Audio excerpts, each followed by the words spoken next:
truth, yeah, ruthless truth. Get down, it could go bad for you. Hit like, comment, subscribe, you know what to do. Be cool, city lights shining so bright. Fine dining nights feels right. Flights to places far from sight. Get right, ruthless truth, yeah, ruthless truth. Get down, it could go bad for you. In the city where we move, stay cool. Underneath the neon glow, life is fast but take it slow.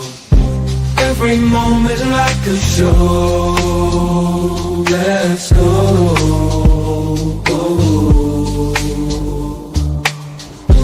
Dancing through the night, we got energy flows we can't hide. Feel alive, we outside.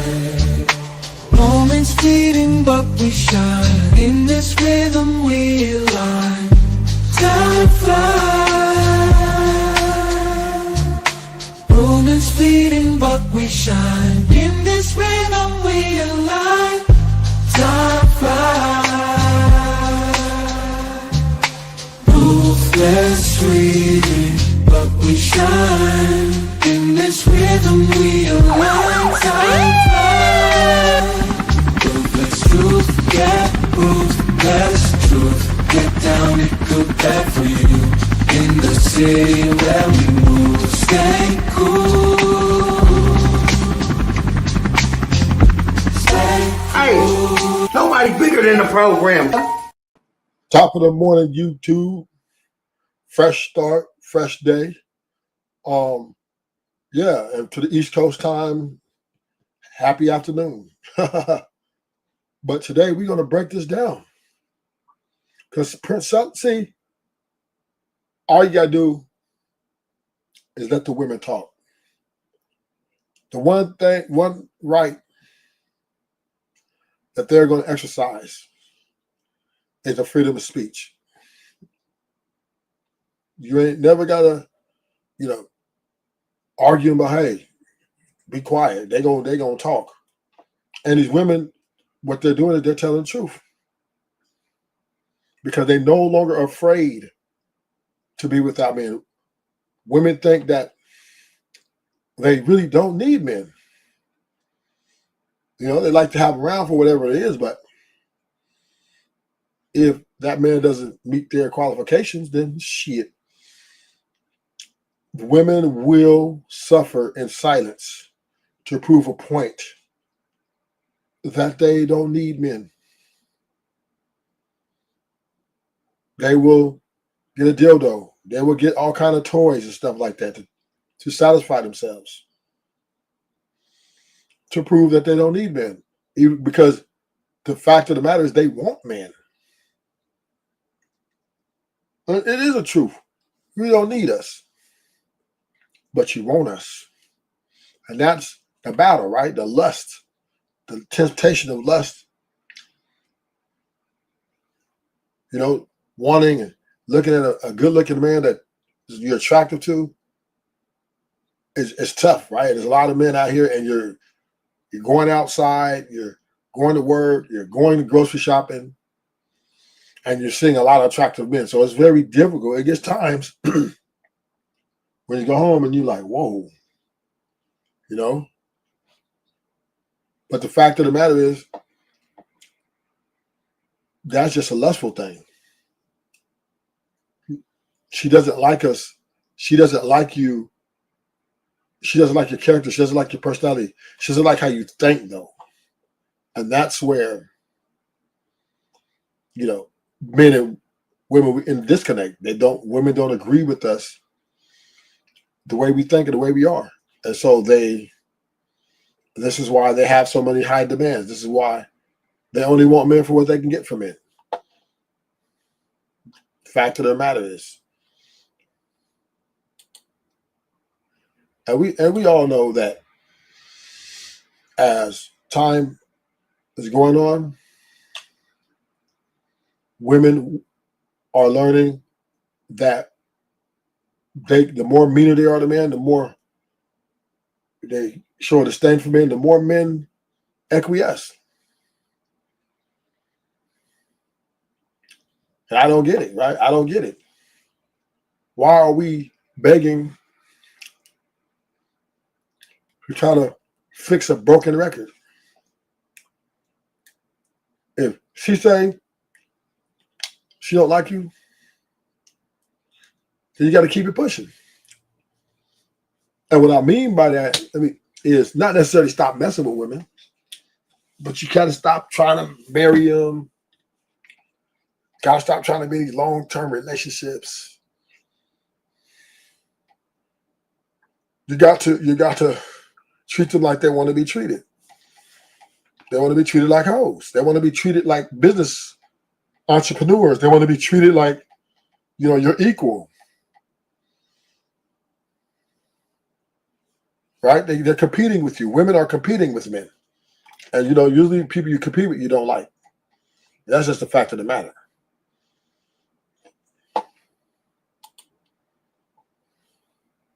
And how do we reconcile this? How do we reconcile as men? Or how do we quantify this as men? There's a better word for a better lack of terms.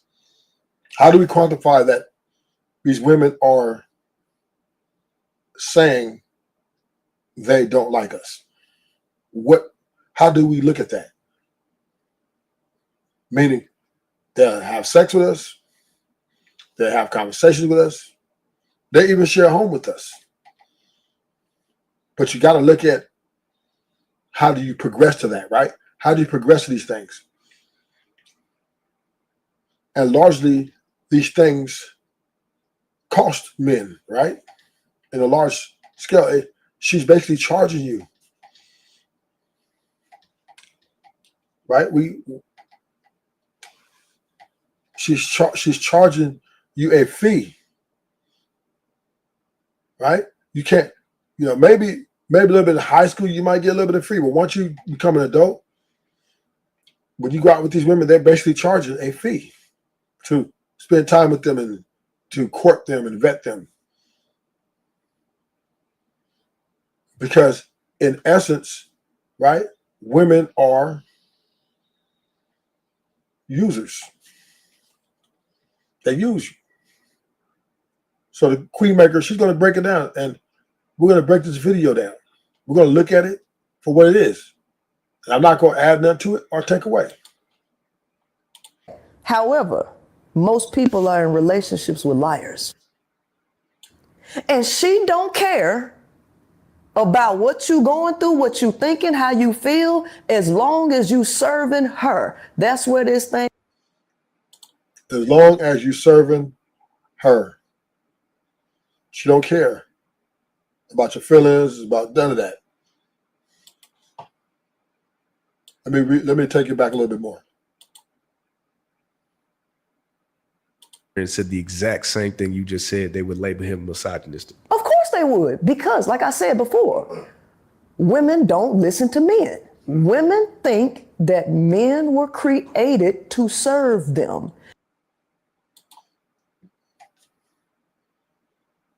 Let's let that set in. Let that settle in for a little bit. Let that settle in. And Queenmaker has a large following. And she's breaking the sister code. Right? This is supposed to be a secret. But even though she's exposing their secret, men still don't believe that women think like this. They don't think women think like this. They don't think women would even have these type of assessments. They really think that woman that they're liking or that they've been with for so many years is truly in love with them for who they truly are.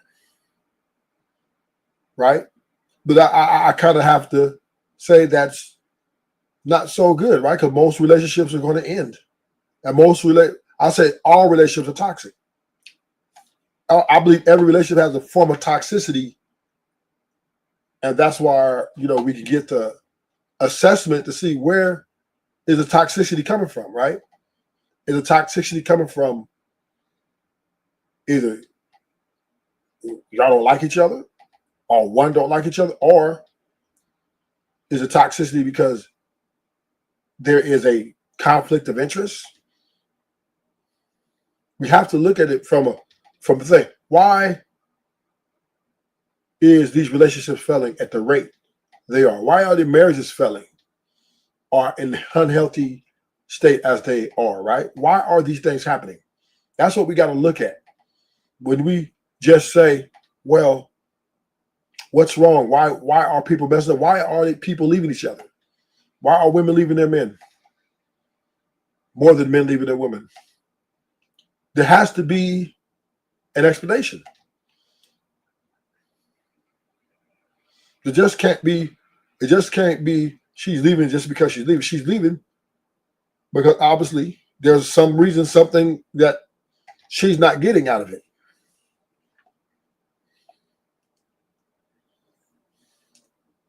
There has to be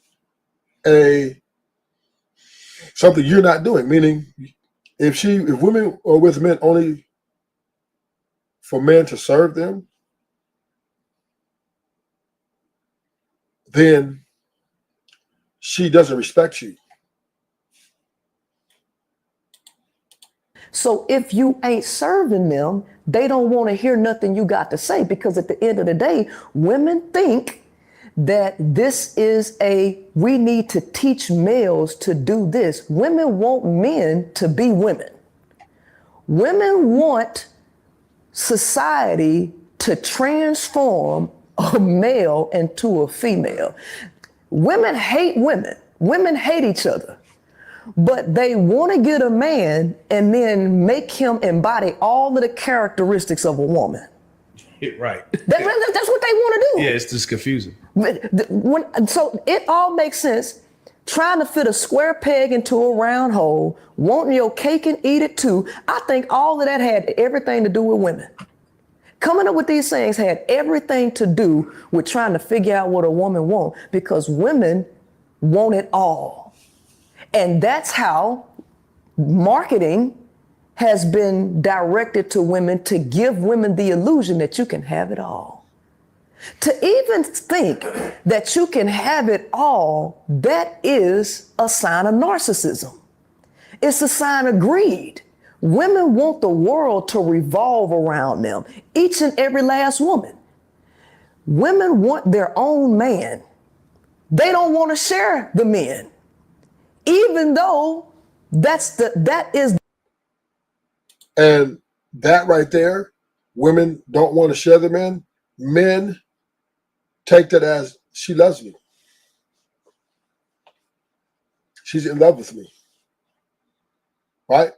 And the guy's like, oh shit, okay. She picked me. I feel special. Right? That nigga feel special. He like, oh yeah, I got the right one. She into me. Right? She doesn't want me having dealing with no other girls because she want me for herself. And this is a happy illusion, right? And even it made me feel a certain type of way, right? A woman, you talk to a woman, then she like, okay, you're the one. And I felt like, oh shit, I hit the jackpot. I hit the lottery. Until, a year in, I'm like, oh shit, what did I get myself into? And I'm like, wondering, like, how could this go so wrong? She picked me, everything was going good the first 90 days or so. We were friends for a year even before that, right? We were totally good friends. And the moment we committed to each other, right? So I said 90 days, we had we were dancing still. And after that, it just became, she wanted to run a relationship. And this is why we have to, I didn't understand it then, now I understand it now. That a woman, she's looking for me to be her slave, her sex slave, her slave to her emotions, her slave to her ideologies. And I'm like, me, I'm a strong personality, so that's why we were bumping heads, because I have my own, I was standing on my own set of principles. And this is why a lot of arguments came, because she was trying to, force or enforce certain things, and I wasn't going for it. And this is why we're going to run this back. But why do you desire what you desire? Right? See, the men will agree with that, but they won't agree with women actually closing their legs. See, they don't agree with the abortion thing. Okay. The part that I see the problem with is if you're not making exceptions for incest, rape, and all of this, you're giving men a pass to do whatever they want to do with no consequence. That's on one side of the equation. But then the other side of the equation, which is where I've been teaching, I'm teaching you the nature of men. And I done showed you what men are about. So the onus is on you to close your legs. But see, women have a problem where they want to be whores. I'm coming to see. I see why men think the way they think about women. Women want to be whores. And this is a fact. But us men, I guess we think not our girl, not my boo-boo. And we don't want to believe it. Right? And it just takes until it happens in a lot of cases. Now we're coming to find out that women cheat just as much, if not more, than men. Hey, ladies, Alex, welcome to the show. Y'all, you're on the trial. For Princella, she's breaking the sister code.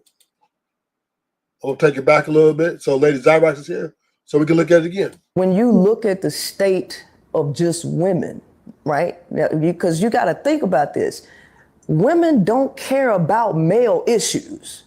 And men are cracking right now. They under a whole lot of pressure, and nobody's listening to people like Jordan Peterson, the women specifically. Now the men listening to them, but you got Jordan Peterson out here saying stuff.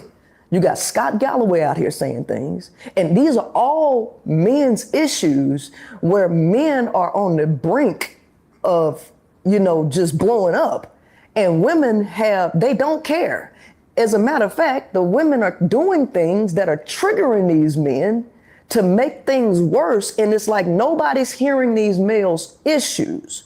So men, as they see that women don't care about what's going on with them, and they steady pushing these philosophies, messing up the children, these different sexualities and all of this, they see it as being illogical, which a lot of it is, right? And the women can't see clearly. The women can't even handle their own lives. They can't make good decisions for their own lives, let alone a country, okay? Then you have ratchet 304 type women endorsing. That was a mistake. That was a big mistake. Why are you getting entertainers, these types of entertainers at that, right, to speak to the demographic? That tells you the mentality of the demographic that you're appealing to, which the average person sees as delusional, reckless, and the problem in society. Do you think they're going to vote for you? That is you know what I mean? That's a good point. And the crazy part about it, it worked. The Democrats took Megan Thee Stallion and a few more women, told them just go on stage and twerk. And Kamala, she just sits there and smiles. And it worked. The Democrats dominated in the minority department. They got 95% of black women and 80% of black men. It worked. 80% of the black vote is a success by any stretch of the imagination. It worked. That's a good point. And I even heard like a podcast where some black men felt that it was almost disgraceful. Like this is what you think of us. That Yes. this is what you have to go do Yes. to get the black vote. Yeah. Versus just speaking to us like human beings. But it worked. It fucking worked.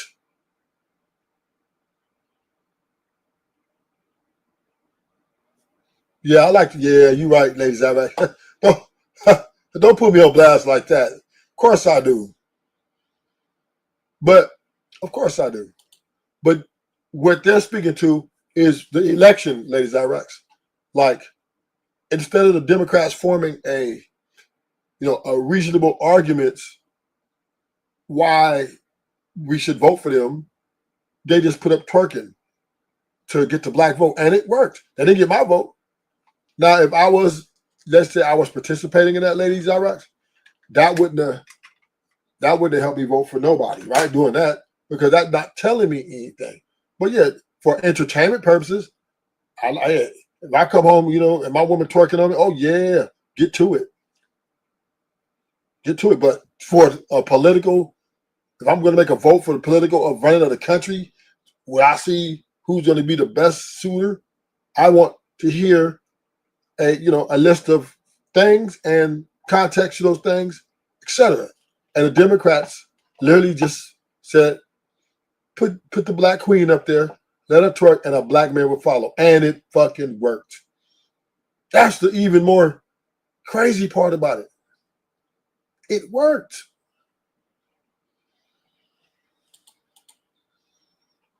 Beings. Because it is disrespectful. Because at the end of the day, just check out all of the presidents that wanted to appeal to black folks, and what did they do? It was all entertainment. Why did they like Clinton? Because Clinton was smoking weed and playing the saxophone, and he was getting head in the office. Right.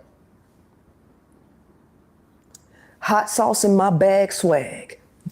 Dab on them. This all you gotta do. And so now you get this woman, when we are in a new age and things are getting really bad, and you up against Donald Trump, a white man, listen, you're gonna have to really show because at the end of the day, a man is a man, and they will choose a man before they choose a woman, especially when you keep showing that you have no logic and no rationale behind what you're doing, because the things that the people are having a problem with, you're showing to be exacerbating them.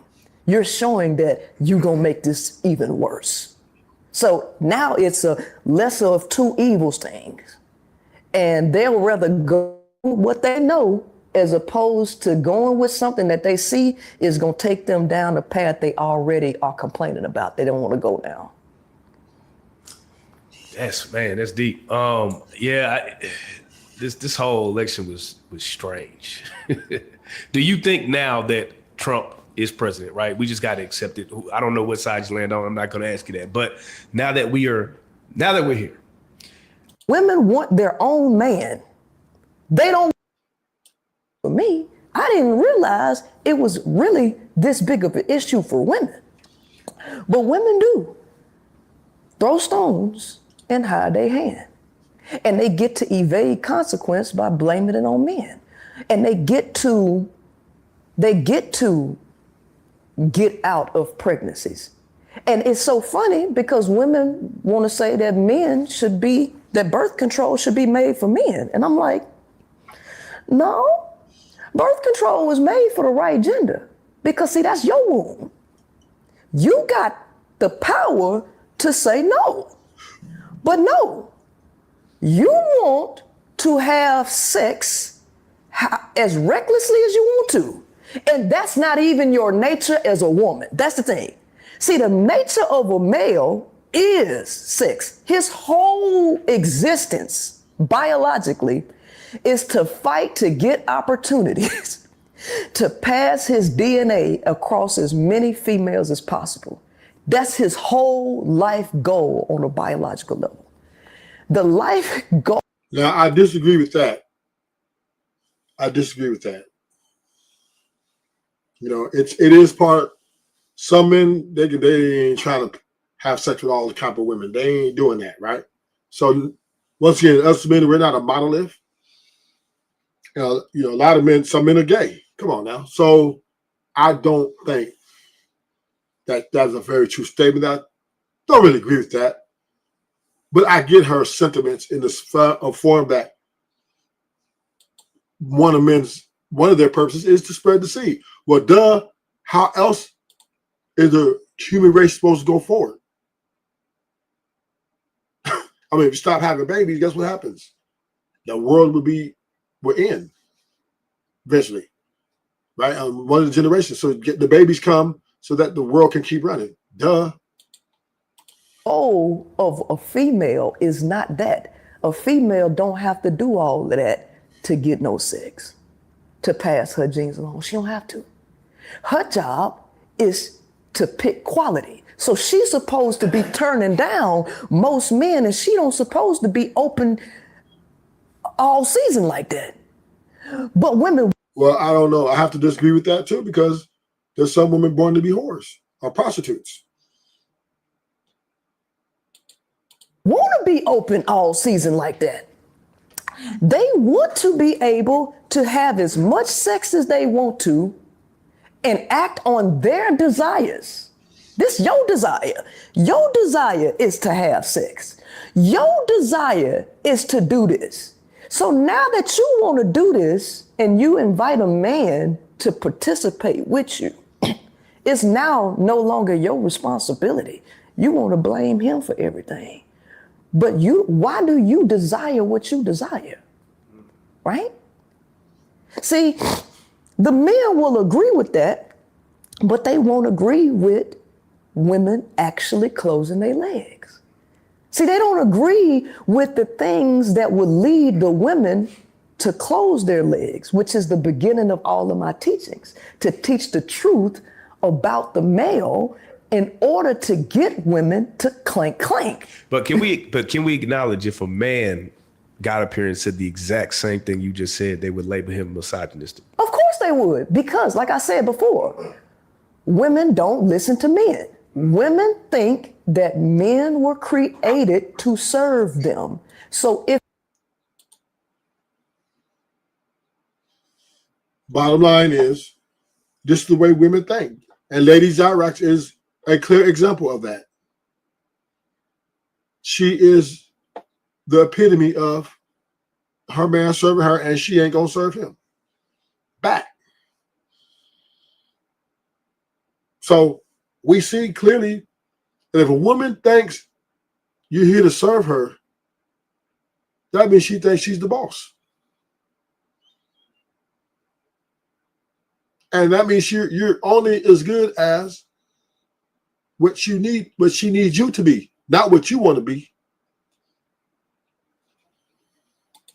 if you ain't serving them, they don't want to hear nothing you got to say, because at the end of the day, women think that this is we need to teach males to do this. Women want men to be women.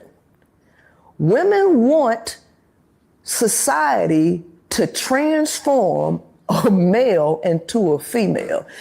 Women hate women. Women hate each other. I do agree with that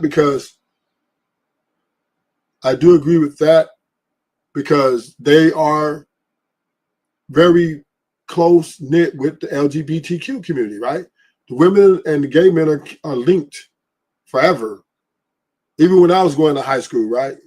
Even when I was going to high school, they always said all the gay dudes would be with the women. So yeah, that is true. That's why I see why they hang out with gay guys. I didn't know it before, now I know now. But they want to get a man and then make him embody all of the characteristics of a woman. Right. That's what they want to do. Yeah, it's just confusing. So it all makes sense.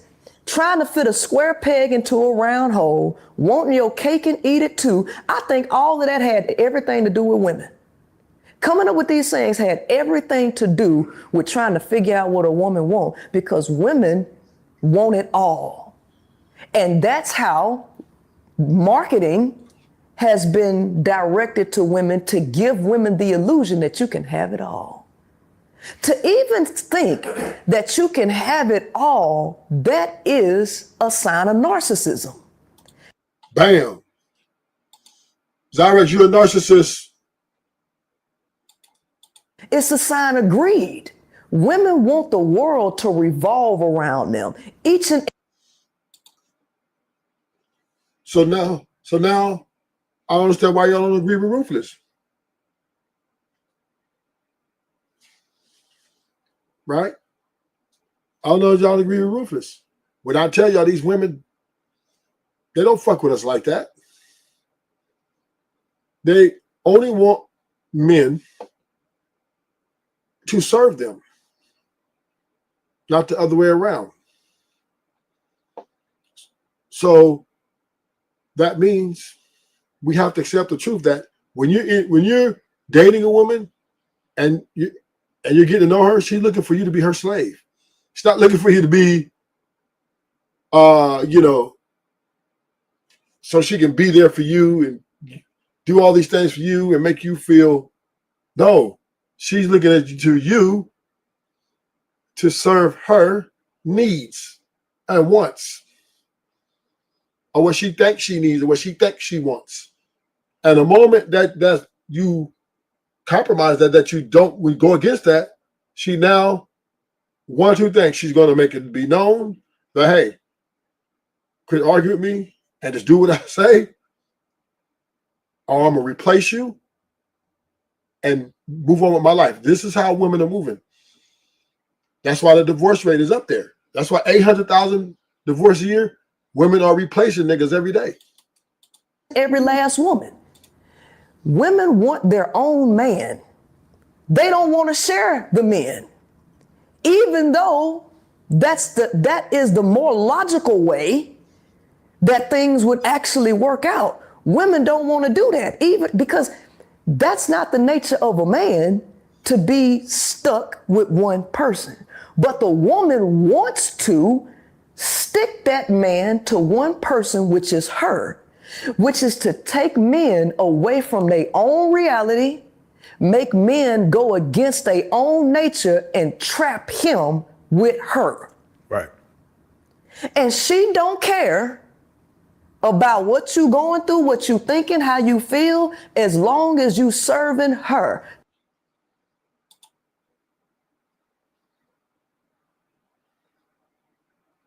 And this is Queenmaker dropping the truth. Now, she is going against the sister code, right? You're not supposed to reveal this.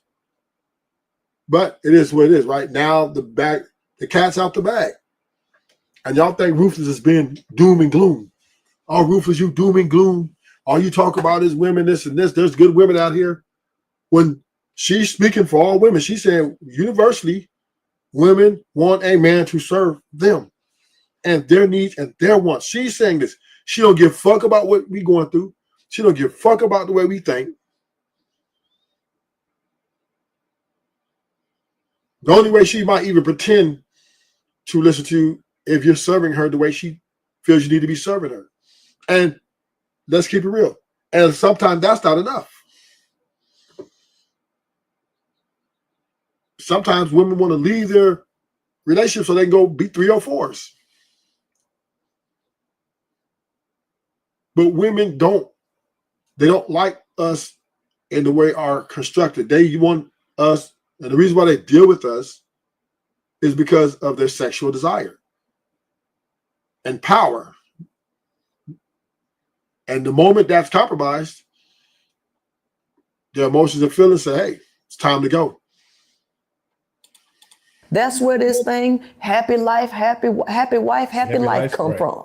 It's total narcissism. So wouldn't you say that? So in that, wouldn't you say that men have been manipulated just as much as women have been? Both sexes have been manipulated and sold a lie. Patriarchy, just because it's patriarchy don't mean that men benefit from this. Actually, men are suffering a great deal from this, right? Women are suffering, and it's only a small few people that's making a boatload of money off of all this dysfunction, because this is dysfunctional. And both parties have been lied to, both the male and the female.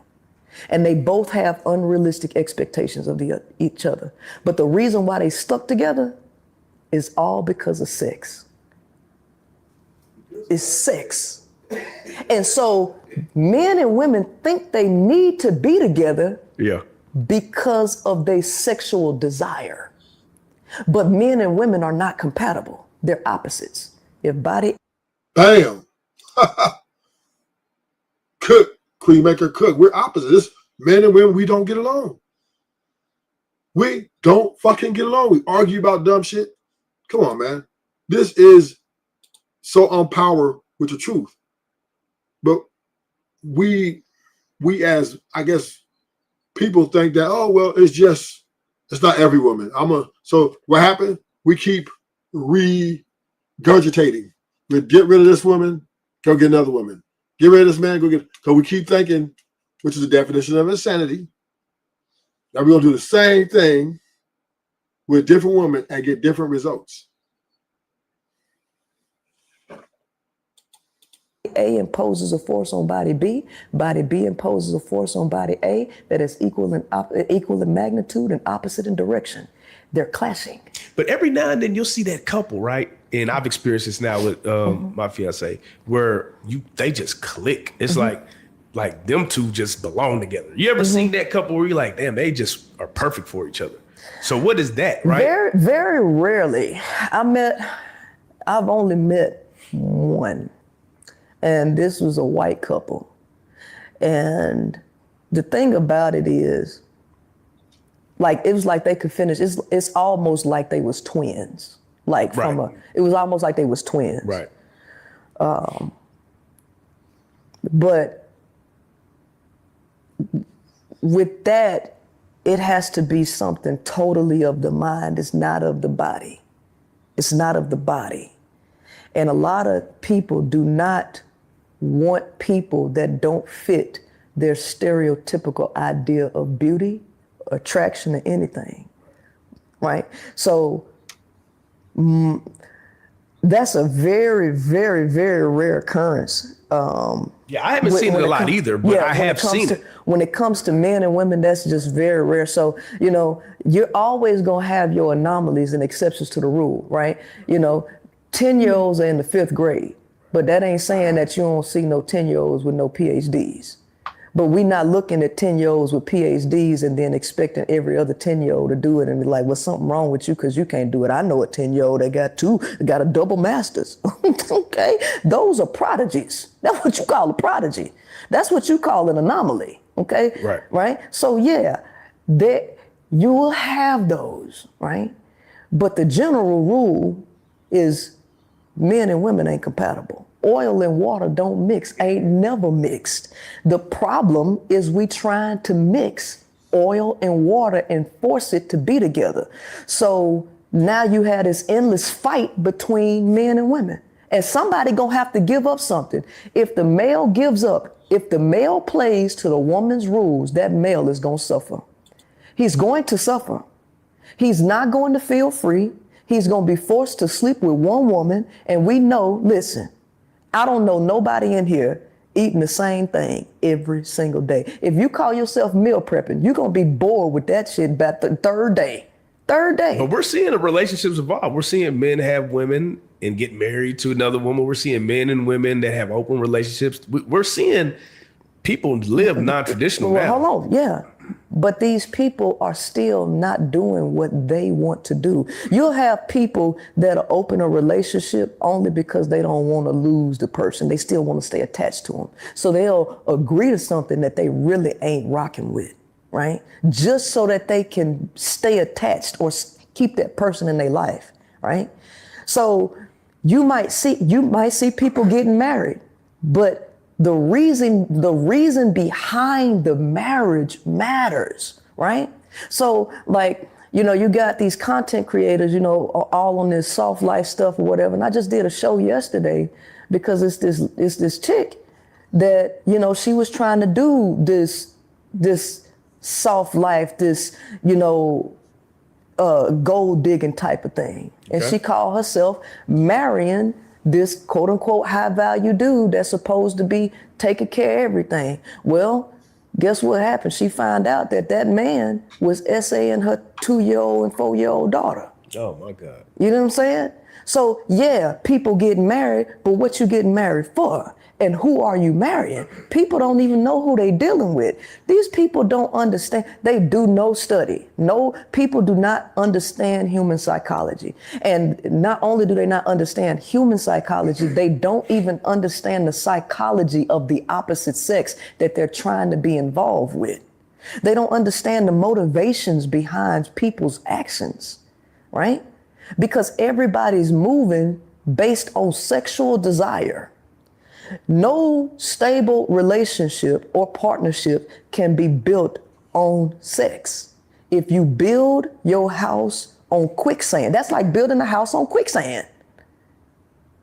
Building on sexual desire, listen, you're not finna.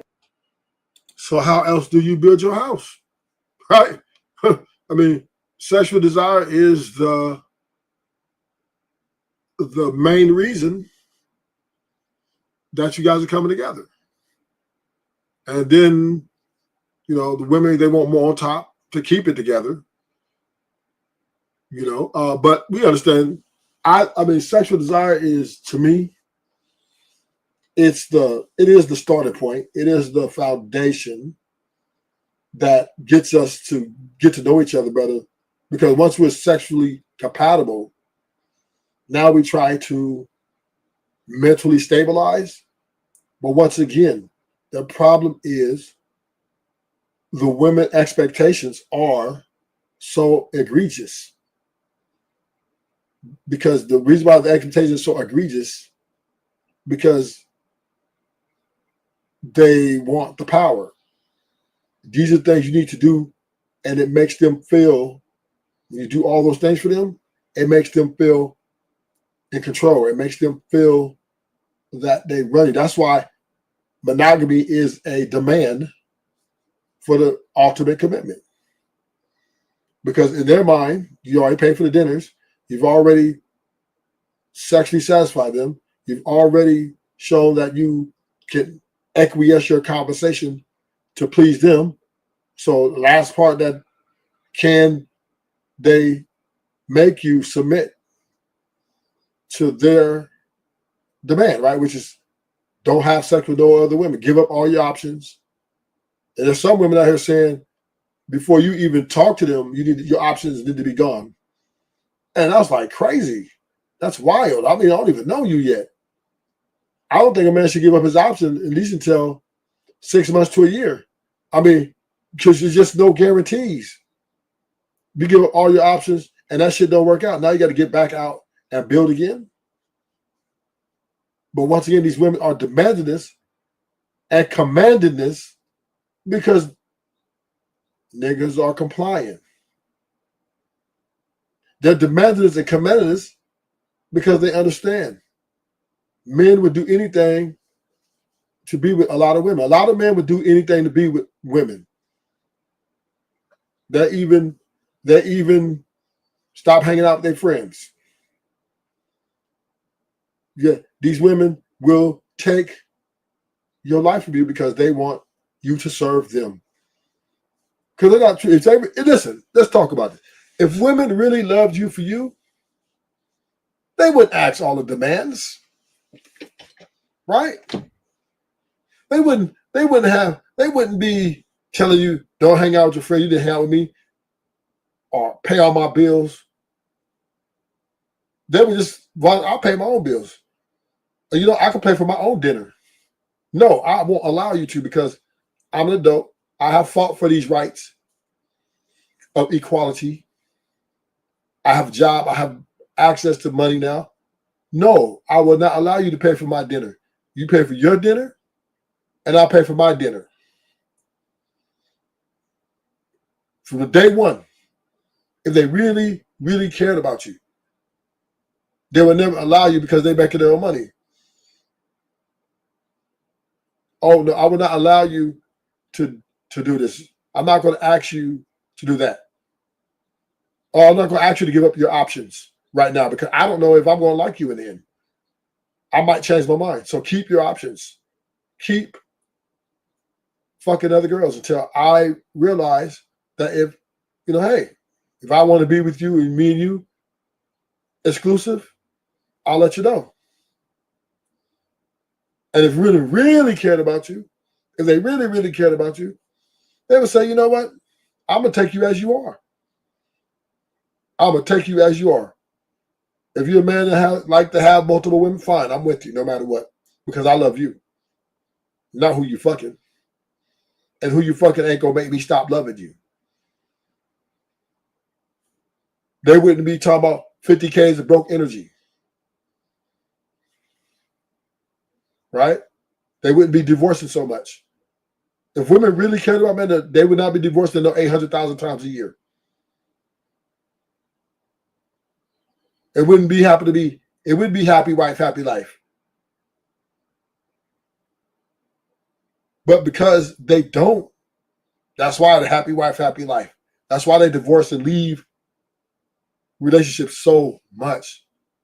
If you get with a woman, she's at 96, 97% going to leave you if you're not married. And if you're married, it's about 50%. But in a regular relationship, she's going to leave you. It's at about 97, 98%. She's going to break up with you. Because women, they only want the world to revolve around them.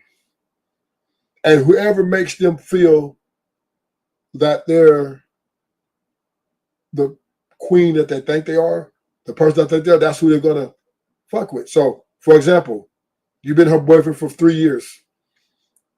Boom. But you fell off a little bit, right? You don't open doors as much. You don't, you start making her kind of do her own thing.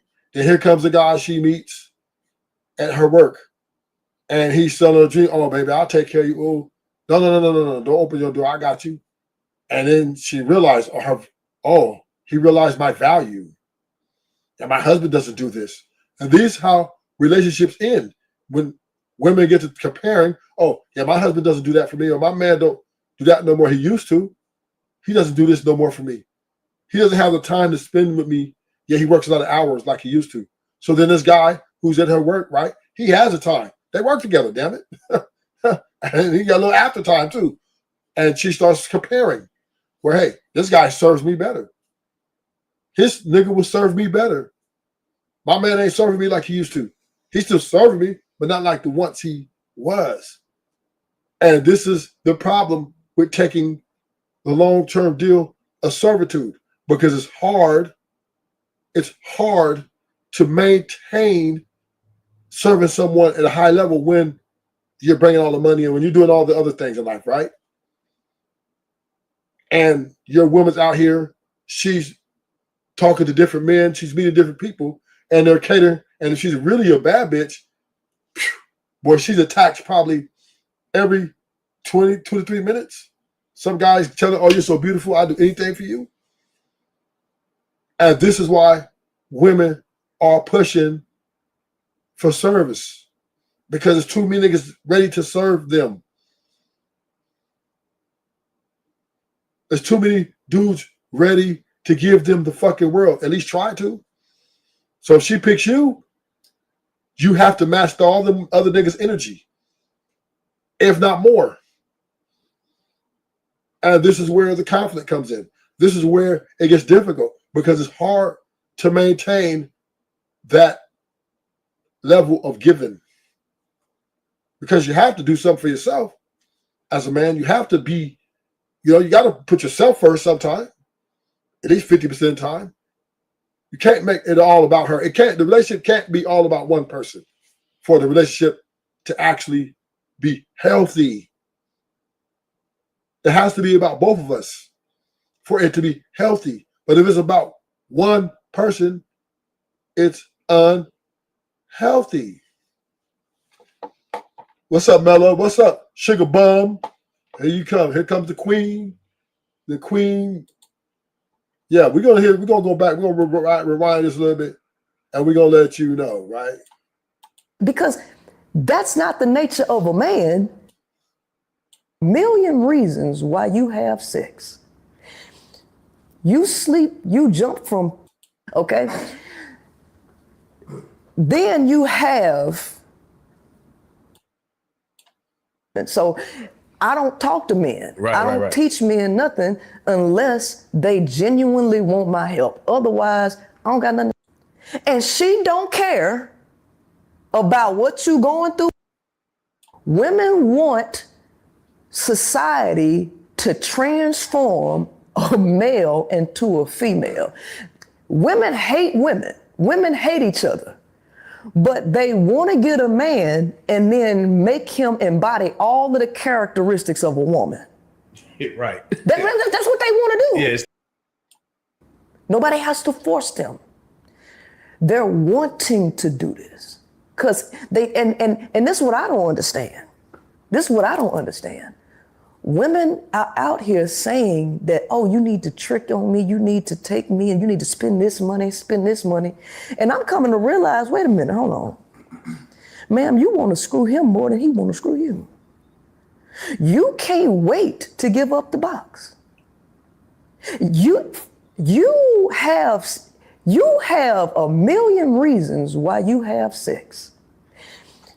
You sleep, you jump from penis to penis just because you want to get revenge. Your way of getting revenge is to sleep with a man for free, another one. Your way of getting to try to prove that you better than another woman is to sleep with a man, to have sex. Your language is sex. If you want to take a flight, you have sex. If you want to get a promotion, you have sex. If you want to feel loved, you have sex. If you want attention, you have sex. But you want somebody to pay you for sex. No, the cost for sex is attention. That's all you need is attention and penis. Because if you tell a woman to close her legs and stop having sex, she'll act like you're trying to kill her. So the question now becomes is why do you want to get paid for sex when that's all you want to do? That's how you communicate, through sex. Because this abortion thing, outside of the stuff that I already done said, this abortion thing wouldn't really be messing with you if you didn't want to have sex, if sex didn't rule your life. So now this is they're upset because they can't do what they want to do and now be held accountable and responsible for their life. Because see, women get to evade consequence. Women get to throw stones and hide their hand and then point the finger at men for everything. Women do not want to be held accountable. See, now this ain't never been me. Because see, I'm ex-military. I'm ex-military. I've been on my own practically all my life. So this accountability thing, this ain't never been no issue for me. I didn't realize it was really this big of an issue for women. But women do throw stones and hide their hand. And they get to evade consequence by blaming it on men. And they get to get out of pregnancies. And it's so funny because women want to say that that birth control should be made for. And the crazy part about this is men blame men for women's behaviors. Not only women blame men, not only women throw stones and hide their hands, but then they have men come on these panels, men come in these spaces and say, you niggas need to be leaders. She's doing it because you're a bad leader. So not only do they have the support of themselves and other women to blame the men support this. Oh, well, yeah, it was your fault. Choose better. You got to be You should be more stoic, show more stoicism. The men joined the women in the battle against men. If she goes out and fuck 50 niggas, everybody gonna say, it's your fault. It's your fault, nigga. You should have been a better leader. You should have, I believe you weren't giving her what she want. Maybe you didn't give her enough time. But nigga, I gotta work 12 hours to bring the money in to take care of her ass. What's up, Lord ADS? Welcome to the show. Hit the like button, y'all. Share and subscribe. If you're new, go ahead and subscribe. What's up, King's Picks? Welcome back. Yeah. And this is the fact that the women blame the men because she doesn't want to accept accountability. And then the men come and double down on it. And then she says, shit, I'm good. I'm Gucci. And this is why women treat men the way they treat men, because we let them get away with murder. For men. And I'm like, no, birth control was made for the right gender. Because see, that's your womb. You got the power to say no. But no, you want to have sex as recklessly as you want to. And that's not even your nature as a woman. That's the thing.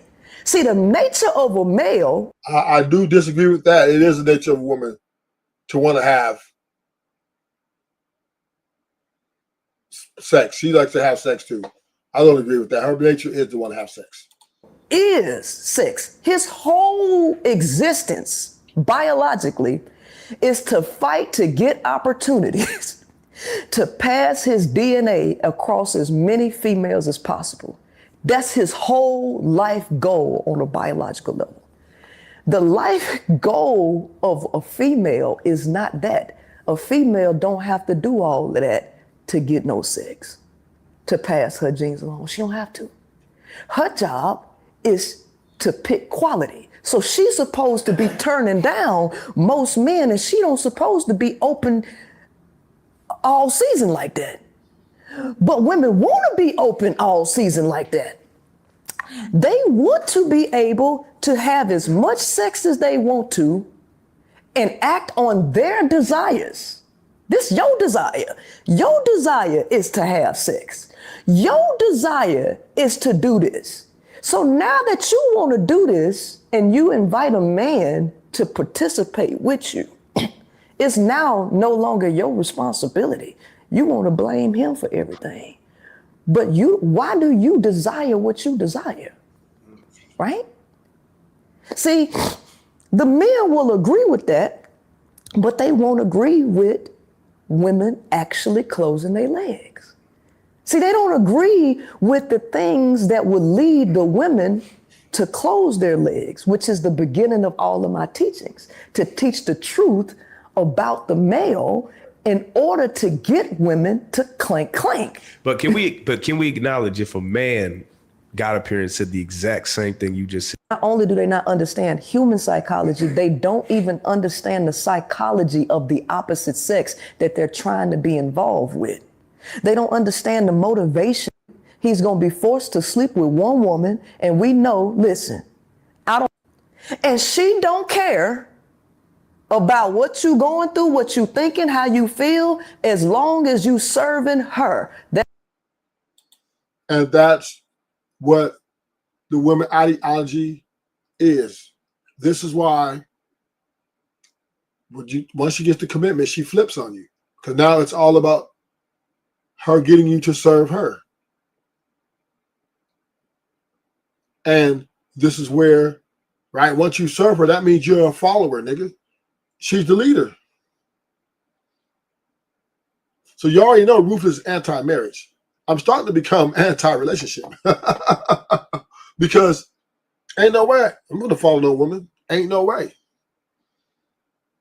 Ain't no way a woman's going to lead me. And nigga, you shouldn't be having at no time for a woman to lead you. In no time. Because we understand a woman's enslaved to her emotions and her feelings. So if you're taking that ride, nigga, you are taking you're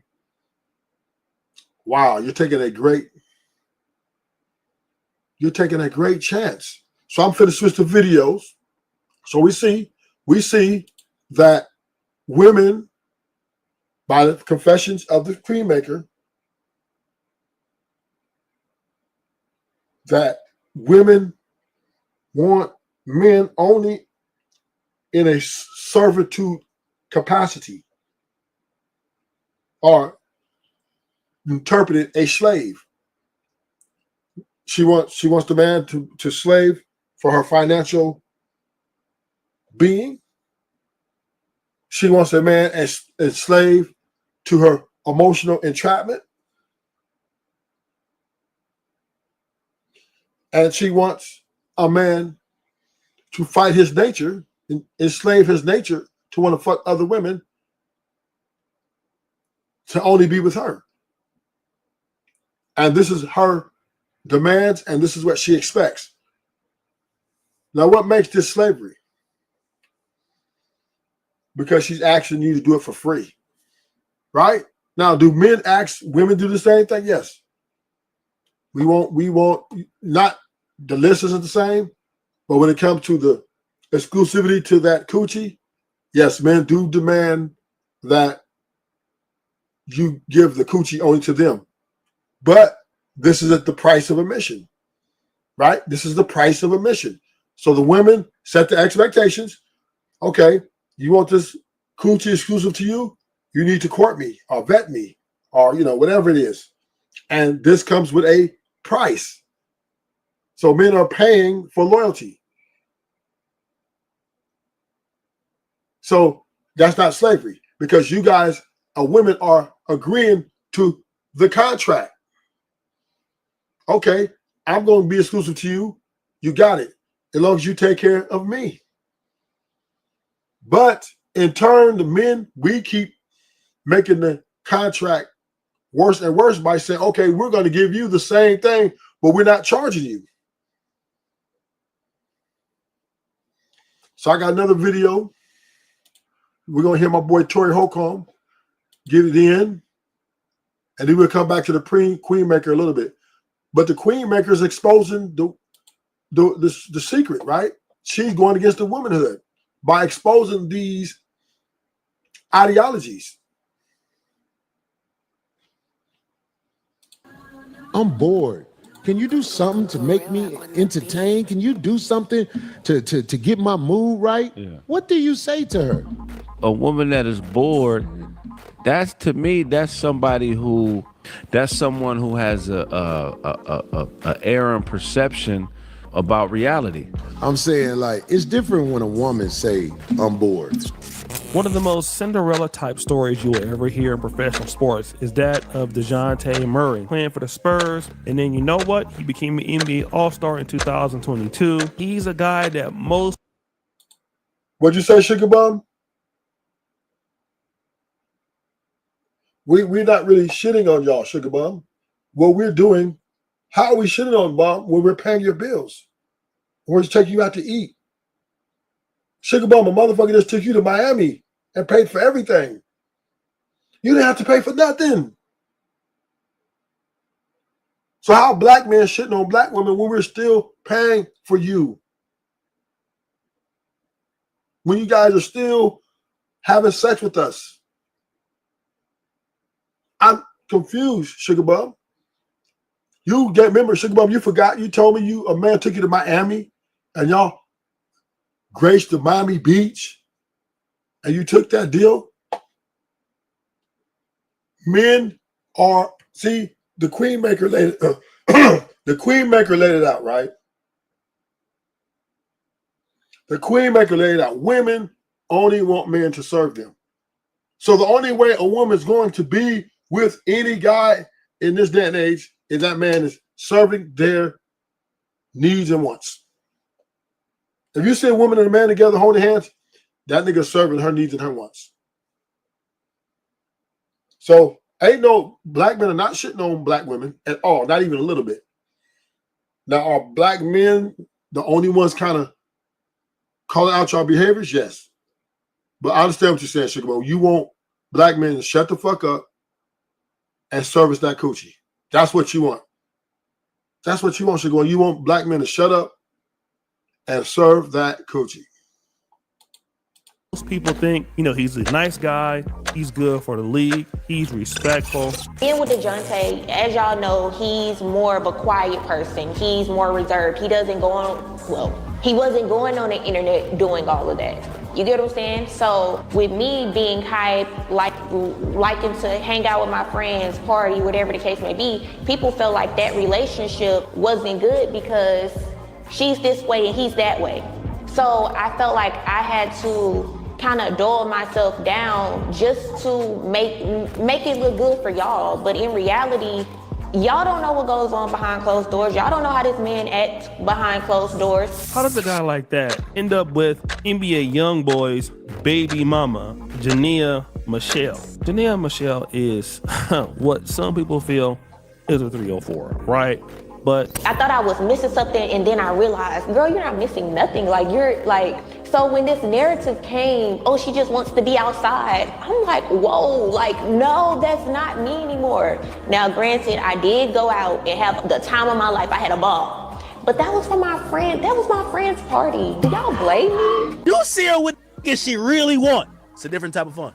It's a different type of fun, gang. Trust me. DeJounte Murray was probably on a back-to-back road game, getting mollywopped, crossed over, getting dunked off from the free throw line by that dude who looked like he belonged in Space Jam, Wembenyama, violating this, man. The point is this: when he get back to the hotel, he got ice wrapped around his legs because he's sore. He's looking up on the gram and he's seeing his future wife and baby mama having lustful eyes at her old baby daddy, YB. She had a YB concert. What's up, Poppy Blanco? Welcome to the show. What do you say? What are you talking your shit? What is ADS Rufus known as a liar? Sugar Mom, knock it off. What's up, ADS? Don't let her get away with that, ADS. What's up, Poppy? Welcome to the show. But this woman here, married to a NBA player, right? He's more reserved. He's more, private. But she's a party. She wants to go out and twerk it. And she's NBA YoungBoy's baby mama. She's his baby mama. And he had a back-to-back game. And while that's back-to-back game, she flew out to NBA YoungBoy's concert. And she was, lusting. Well, that's her baby daddy, of course. But this is, women can go to concerts, but not to your baby daddy concert, sugar bum.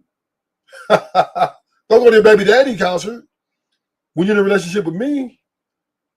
But you know why women do that? Because they want to do what makes them feel good for them. They don't care how you feel. They don't care what you think. She wants to be the person she wants to be.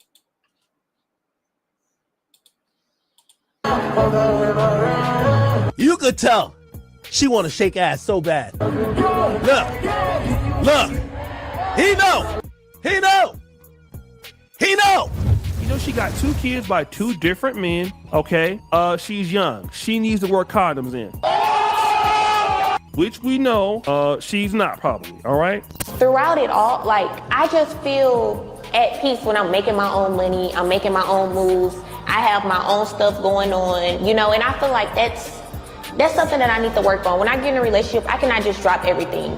I need to go do what I do for the day, you do what you can. This is what I want to do. Either you like it or you don't. If you don't like it, okay, let me know that in the beginning so I can go ahead and go about my business. But I don't feel like I'll ever put myself in a position where I'm completely 110% depending on someone ever again. That's just not happening. It made me realize I want to be independent. If I'm sitting in the house and you out doing whatever you doing, the only stories I'ma hear is what you got going on. Then it leaves me like, oh, I'm kind of boring now. But here's the problem, right? Yes, boo-boo, we don't mind you wanting to do your thing. We don't mind you wanting to be independent, but here's the problem. You're the weaker vessel. So you're easily compromised. men are at you and you're a bad bitch. So niggas own you. And then you're around the rappers, you're around the celebrity niggas, right? So you're highly volatile and you're not under our protection. So now that you're not under our protection, you're out here, oh, I'm doing my business, I'm doing my thing. Then why the fuck did you go to the NBA Youngboy concert? Right? That was reckless. So this is the problem. This is the problem with the independence. See, the only way you can have some sort of decent relationship is you guys got to move to the mountains and live by the bears and the cougars. You got to get out that city life for sure. You cannot be living in a city life because, once again, right, women will be drawn, easily influenced to those things to have a good time. So now I'm questioning everything that my whole existence. Let me tell you something. That's if coming. your woman talk to you like that, She's already another.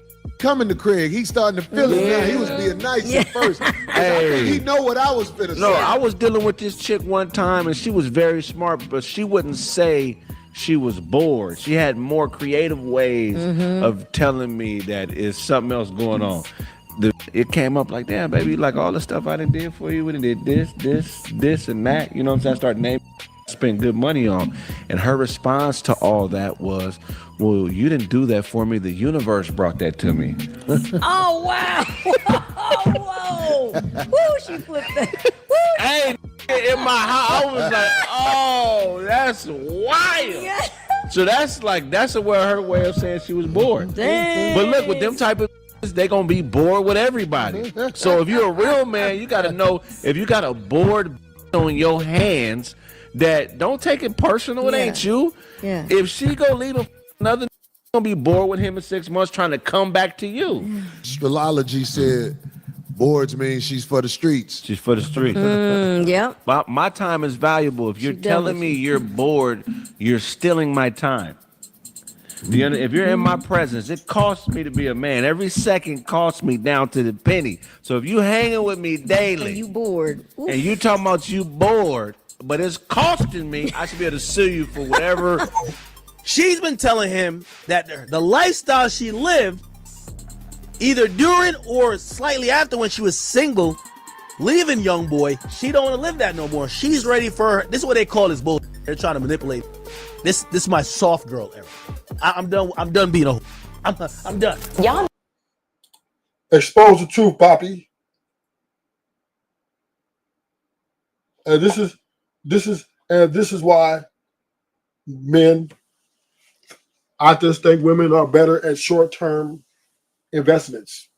I don't think women are no longer qualified for long-term investments because you're only setting yourself up for failure. She wants to follow her dreams. She wants to follow her emotion, what makes her feel good. She doesn't want to follow a man. Women are not looking to follow men. You either follow her and she's gonna lead you into the burning house, or y'all just gonna have to go your separate ways. And this is the name of the game. This is the reality. Women are not looking for leaders in men. They're not looking for men to come tell them, well, you need to stay home and don't go out with your girls. Why can't I go out with my girls? Because, your girls are thoughts. They want to fuck everybody. Are you misogynist? You just a hater. You can't tell them that. Because now, with all this freedom that they're indulging in, of being free, they're going to free themselves from you. You're not gonna see me out like that no more unless y'all trying to pay me. But if you're not, y'all not about to see me in these clubs. Catch me at brunch or something. I'm done dancing on tables. I'm done going home with random guys at the club. I'm done popping ass for strangers. I want to stay home, do laundry, and cook, and be a housewife now. I'm in my soft girl era. Just bring your bank account to take care of me, that it could make me forget about my addiction to club and hoeing, right? Bang. So that's what she was telling him. He's saying, of course I'm gonna be mad because she sold me on this goddamn, right? Gang, that's NBA Youngboy's baby mama. You're also a grown man, so if she lied to you and said that she was in her soft girl, calm girl era and wanted to be inside, and you believed it, you're a dummy. I'm sorry. You're a damn near max contract player in the NBA who has a brand and should be probably looking for a certain unless you're just trying to have fun. All you want, but this is NBA YoungBoy's baby mama. Respectfully. Say she bored and she Bring it up to the guest and bring up a, OG guest. I gotta give me some new, but we're gonna give him his intro. We're gonna give him his flowers.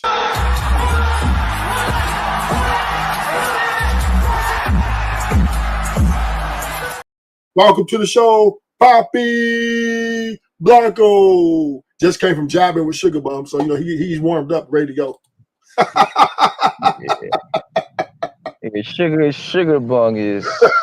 First of all, how you doing? How you doing, Jay? I'm all right. How you doing, sir? Moving around, man, shaking and ripping. I know you is. I know you is. Yeah, but Sugar Bum is she just loves to talk shit, man. But Sugar Bum is that's all. Modern woman. Oh yeah. Sugar Bum just be clowning 90% of the time. I highly doubt she take this shit serious. She just say stuff to get on the niggas' games, bro. Sugar Bum's a gold digger. She possibly is. But what I'm saying is, like, she probably like, who knows, right? It possibly is. I don't even know what she looks like, but she just love to antagonize you niggas, man. I don't think she take none of this shit serious. I don't think she take none of this shit serious. No. What I'm saying is, she don't take this serious. Homegirl turn this shit off and go outside and get her pussy beat out just like a normal girl. Most girls are doing the same thing anyway. Yeah, she's a gold digger. Possibly, man. Possibly she is. Sugar Bum, are you a gold digger? They all gonna say yes, man, but until they meet the guy that they really love. Yeah, when she's 40, 42, 40, 45. Yeah, she still get a sucker, so the game. Women are smart, right? What they do is from 18 to 40, 42, depends on how they age, right? If they age good, 45, right? But if they age bad, we'll say 37 to 40. They're friend zone 8 to 10 guys. And these guys are staying in friend zone for 8 to 10 years. Yeah. But look, go ahead. Sorry. And then when they turn 37 to 45, they elevate them. They say, hey, you're up for a promotion, buddy. Yeah. And this is the girl that was NBA YoungBoy baby mama. Now she got a baby with the NBA player, right? Murray, right? Yes. Man, she is the personification of what I've been talking about for the past 3 years plus since I've been on YouTube, right? Yeah. And this is where and niggas they swear like they're going to change these hoes, right? But this is what they don't realize. If a woman lose, she don't even have to be a bad bitch. As long as a bitch look better than a 4 and she's a little bit fit, a 4 can become like a 6 if she do all the extra shit that be doing. That a 6 is a good looking woman, okay, right? Yeah. If you think she can become a okay, good looking bitch, she is going to be outside, my nigga. Yeah. She's going to be outside, right? Yeah. Only ugly and fat women stay inside. And the outside for okay looking women is gonna last 15 to like 17 years, nigga, depending, because they start early. Like, we're gonna start out at 18 just for legality reasons, right? Yeah. So what's gonna happen is she's gonna be outside, getting lit, jumping from dick to dick, right? They're gonna get a little boyfriend in between. Guess what? That's not gonna slow them down, because trust me, my nigga, I travel a lot, my nigga. I catch so many women that are married or got a like a long relationship, long lasting relationship, my nigga, with their baby daddy 5, 7, 10 years. They go to Las Vegas, they go to Miami, they go to ATL, they go to all these cities, my nigga. What do you think these women are doing there with her hunger, my nigga? Her little boyfriend or her husband is back home. What do you think they're doing? They get into it. Get their back blown out. Nigga, me and the homie fuck so many married hoes and bitches that have been in a relationship, my nigga, especially in Vegas and Miami. It's I can. If I tell you stories, bro, it will sound like it's No. You ain't got to convince me. I know these hoes ain't loyal, bro. and guess what? Me and my homies, we're not the only one doing this. It's a bunch of other groups, a group of niggas that travel do the same thing. They like to have fun. They come across a lot of these hoes, and they piping them down. Of course. See, once again, so then you're finally on board with me that women that is the game, bro. Women don't like men. They only want a man for what that man can do for them, whether it be monetarily or sexually or emotionally, right? It's some of them may already have money.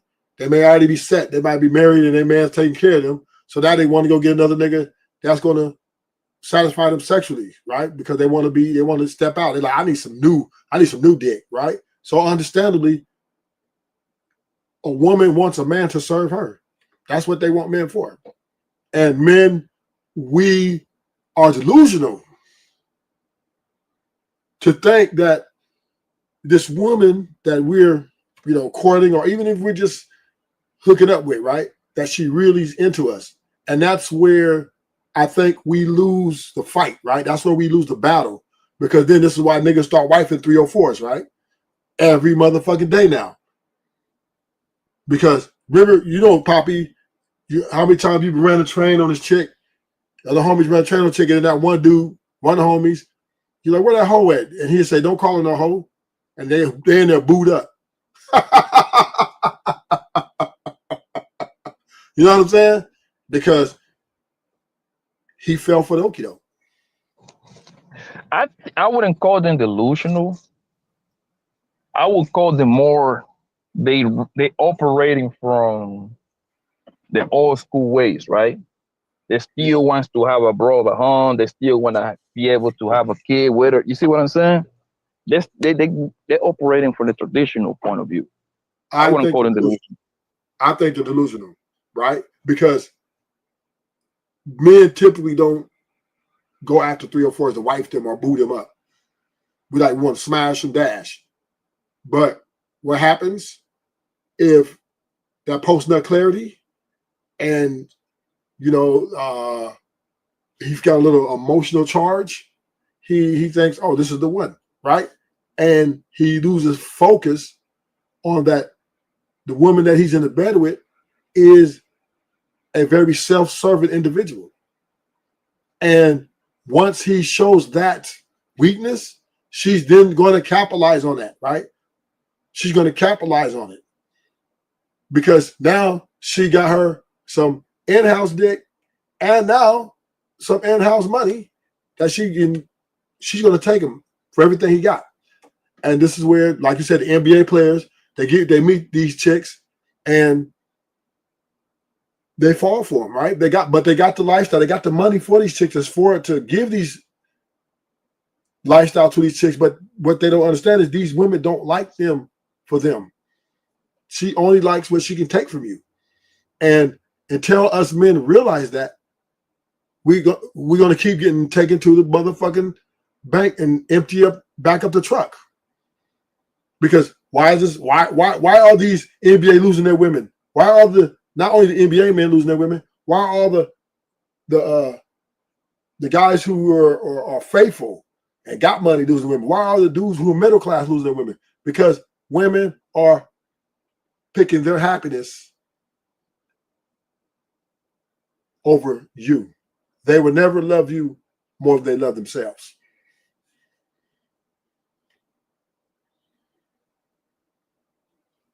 And because she loves herself so much, she's always she's always going to be looking to please herself.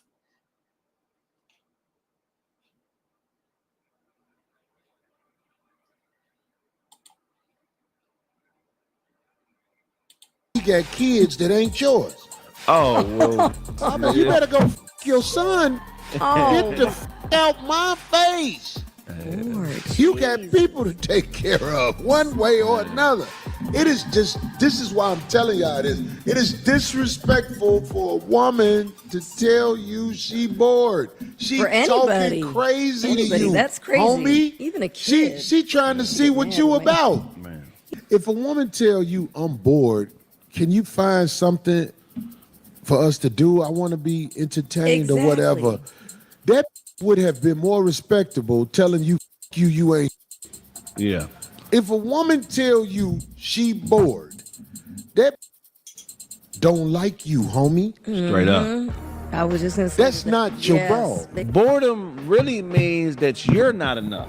Thank you. You're It not don't doing mean that it. I'm Right. not doing enough. If you're bored as a person in general all the time, what you're really saying is, I am not enough. Frank's Nursery and Craft is 4 blocks from my place. Your fat ass in motion. Hey, You feel what I'm straight saying? up. No, you ain't bored and you had them braids in for 2 weeks. Your head stank like. God, you ain't supposed to be around me like that. You're not supposed to be rank around me. You supposed to have your feet, navel clean the whole time you're around me. Don't worry about your mouth. I ain't gonna kiss you anyway. Greetings, you polite savages, and welcome to another Tip Talk. Let's get ready to rumble!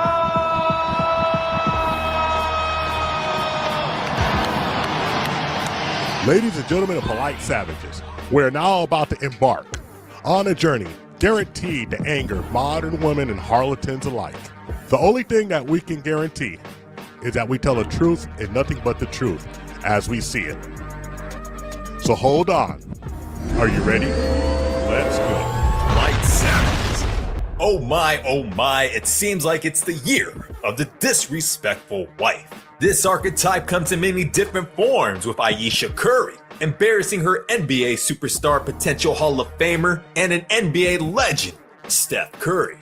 Where women like her, the good girls, are trying to emulate the bad girls. But what do you think happens when you get yourself a bad girl? Like DeJounte Murray when he wiped up and baby mamaed up Jania Michelle. Well, polite savages, what do you expect? He got wrecked. Someone with money will automatically make you happy, automatically fulfill your dreams. You will automatically have a great life. And that's far from the truth. It doesn't fulfill you. Now, unless you with the right person, they grew up. A lot of people think, oh, I'm gonna go have a baby with someone and a millionaire or whatever, and I'm gonna be good. I'm gonna be set for the rest of my life. If I get a chick out the strip club and I'm now saying, I want you to go to church every week with me, read the Bible. On Fridays, I want you to take those dollar bills and put it in the collection plate. Bruh, come on, dog. Who said it? You just can't turn them into housewives. It's just it's an old rule. Did you ever hear the first part of that? You can't turn blank into housewives. Yes. You know what it says? Yes. All right. And I'm not calling her that, but that's just what it comes across as in this point, that she already had a life. You tried to make her something different, but she was already in this life.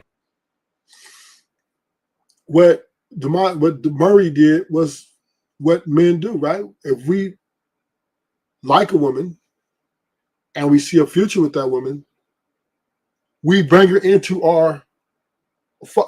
the fold, right? But this is one thing about ruthless truth, right?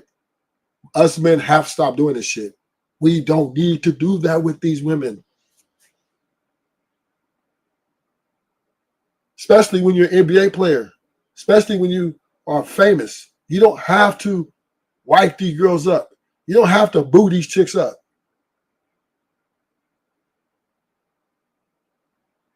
Listen, any man who is of fame and fortune You have to remain single if you want a happy life. I'm just sorry to say it. I'm sorry to say it. And I'm going to tell you why. We'll come back to this video in a little bit. But we're going to another video because, see, I have to break this down on this because I got the homies be delusional sometimes. So they got to hear from the women. So I'm going to make them hear it again. I'm going to let them hear it again. Life, happy wife, happy life come from? It's total narcissism. So wouldn't you say? But why do you desire what you desire? Right? See, the men will agree with that, but they won't agree with women actually closing their leg. Partnership can be built on sex. If you build your house on quicksand. However, most people are in relationships with liars. And that's the problem. That's what it is, Ronnie. Most women are liars. These women sell these guys these dreams. He an NBA player. He got money. She at the bar. She looking like a bad bitch. He pull up. Hey, what's up? She giving him wink. The sing. She twerking on him. And he like, okay, what's good? And then she say, you know what? I want to settle down. I don't want to be out here partying anymore. And he takes it, okay, this is the woman that I want. And then she flips on him because then she says, damn, I missed that. See, one thing about women, they're in a love and hate relationship with partying and being a part of the limelight. They're in love-hate relationship with being a hoe. One day they hate it, one day they love it.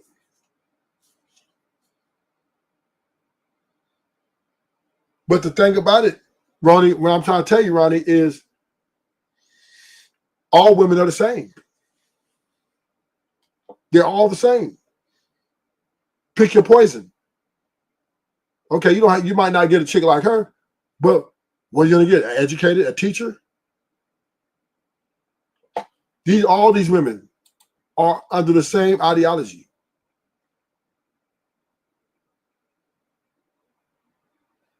Most people are in relationships who can't even be with people who can't be honest with themselves. See, intimacy is not about sex. Intimacy is about very, very rarely. I've only met one because that's not the nature of a man to be stuck with one person. But the woman wants to stick that man to one person, which is her, which is to take men away from their own reality, make men go against their own nature and trap him with her.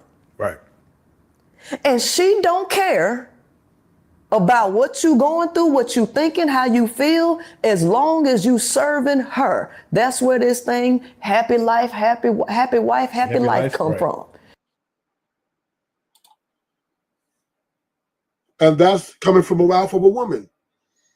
And this is why I am 100% in agreement with the Queenmaker with the happy wife, happy life sentiment. Because if you do not fall in that ideology, she will leave you. The women, the numbers back the Queenmaker's point, right? The women are divorcing 800,000 times a year. The women are voicing their complaints about men on these platforms, in these spaces. Yeah, Sugar Mom, she's a woman though. And right now she's breaking the woman code. Because she's not supposed to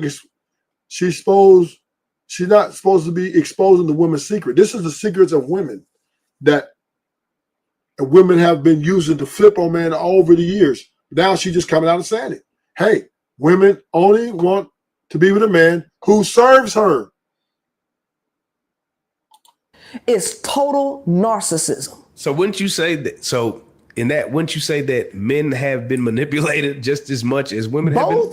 Both sexes have been manipulated and sold a lie. Patriarchy, just because it's patriarchy don't mean that men benefit from this. Actually, men are suffering a great deal from this, right? Women are suffering, and it's only a small few people that's making a boatload of money off of all this dysfunction. Because this is dysfunctional. And both parties have been lied to. Both the male and the female. And they both have unrealistic expectations of each other. But the reason why they stuck together is all because of sex. It's sex. And so men and women think they need to be together because of their sexual desire.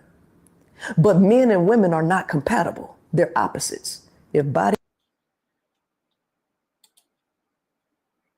And she's speaking the truth. We're not fucking compatible. That's why we argue all the time. This is why I always wonder, why do we keep having these frivolous ass arguments?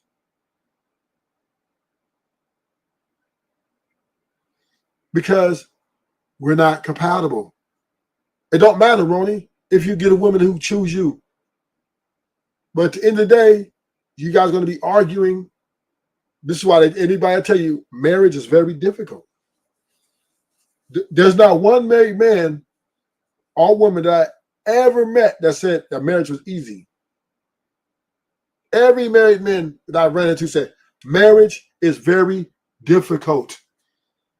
Why is it so difficult to be with someone you love? Why is it so difficult to not argue with the person you're going to spend the rest of your life with? Why is it hard to stay with somebody you picked? Because at the end of the day, men and women don't get along. And the Queenmaker is right about this. Body A imposes a force on body B. Body B imposes a force on body A that is equal in magnitude and opposite in direction. They're clashing. But every now and then you'll see that couple, right? They see it as being illogical, which a lot of it is, right? And the women can't see clearly. The women can't even handle their own lives. They can't make good decisions for their own lives, let alone a country, okay? Then you have ratchet 304 type women endorsing. What's up? What's up, Rapid? Hit the like button, y'all. Welcome to the show. Yeah, Princella's breaking down why women don't like men. Right? She's breaking it down, and this is from the women's standpoint. This is not from Ruthless. This is Princella breaking down why men and women don't get along. And women only want to be with a man who serves them, who's going to pay their bills, who's going to be their sexual slave. This is why she doesn't want you to go out and fuck other women, because she wants you to be her sexual slave, and that she could punish you with her vagina. When she wants to hold you accountable, she's going to put that vagina on you and say, nope, you can't have none because you've been a bad boy. Bad boy. But once you go out and get some more coochie, now you make her feel powerless. Because now, if she wants to hold you accountable, and I'm not giving you none, you can get in your car and go down the street and have sex with another woman. And that, again, takes away from her power. That's why women want men to submit to their agreement in monogamy. She needs to have that leverage. She needs. And she don't care about what you going through, what you thinking, how you feel, as long as you serving her. Once again, say it again. She don't care about what you feel. She don't care about what we feel. That's where this thing, happy life, happy wife, happy life come from. It's total narcissism. So wouldn't you say that? So in that, wouldn't you say that men have been manipulated just as much as women have been? Both sexes have been manipulated and sold a lie. Patriarchy, just because it's patriarchy, don't mean that men benefit from this. Actually, men are suffering a great deal from this. I didn't realize that women were not like. Now, I experienced a lot of the same things that women was experiencing at the hands of men. Right. But you never been on the other side. But I've never been on the other side because I wasn't doing to men what these women be doing. Right. So just to pause real quick, right? So when men in the past were telling you about something, because I've watched great dads. Mm-hmm. I've watched women get online and say that they weren't great dads and seen people rally behind it, and it's like a total lie. I've seen a lot of wild things that have happened, right? I've seen people get. Women are narcissists. They're narcissistic. And this is why men, we have to understand, you are not the dude you think you was. I'm sorry to say it. No matter what you do, if you're faithful, if you're a provider, if you're all the things she asks you to be, right? You will always be expendable in her eyes because she will put herself first over you. A woman would never love you more than she loves herself. Hit the like button. Hit the like button. So let's go back to my boy Torrey Holcomb, because they were dropping some jewels too. But yeah, we are going to mine this thing out. We're going to figure this out together. We're going to get this out. So therefore, for you to get upset about her doing something that she was doing previously before you, meaning it was bad judgment on your part. It's not bad on her part. She was a stripper?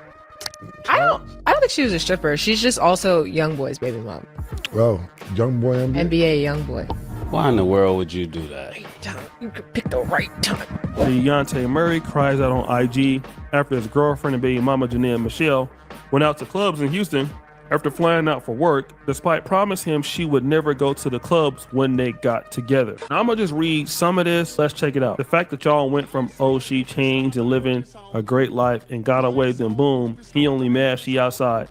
You wouldn't be mad if you living and got a family with a person that you've been asking for years to be real on what they want, and they say a family and not be in the clubs no more because it's old. Then saying they going to Houston to work and see family, but end up lying to me and avoiding me while in clubs unannounced.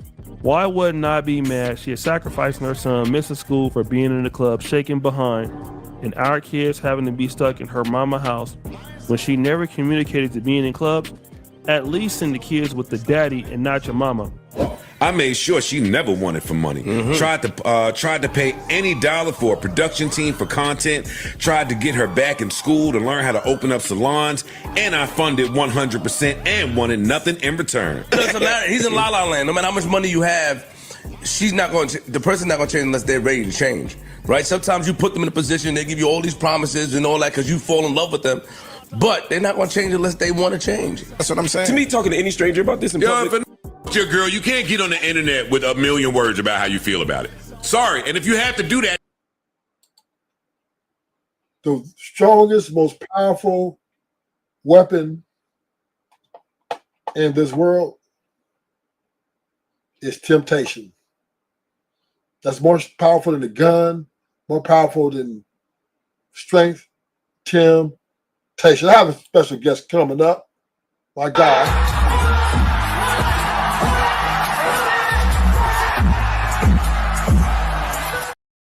ADS.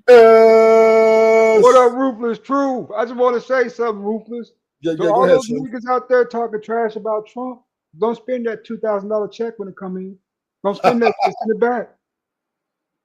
Send it back. You don't want that. You send it back. Yes, funny. Yeah. So yeah, we see that. I mean, my man married NBA YoungBoy's baby mama, or he got with her, whatever. And she told him, I don't want to be a part of that street life no more. I don't want to be outside no more. I want something genuine. I want something real. I want to be at home, cooking, cleaning, etc. And, he liked her. He said, okay, I'm going to give you a shot. But we do have to understand, men, She probably meant it at the time. But temptation is more powerful than people give it credit for.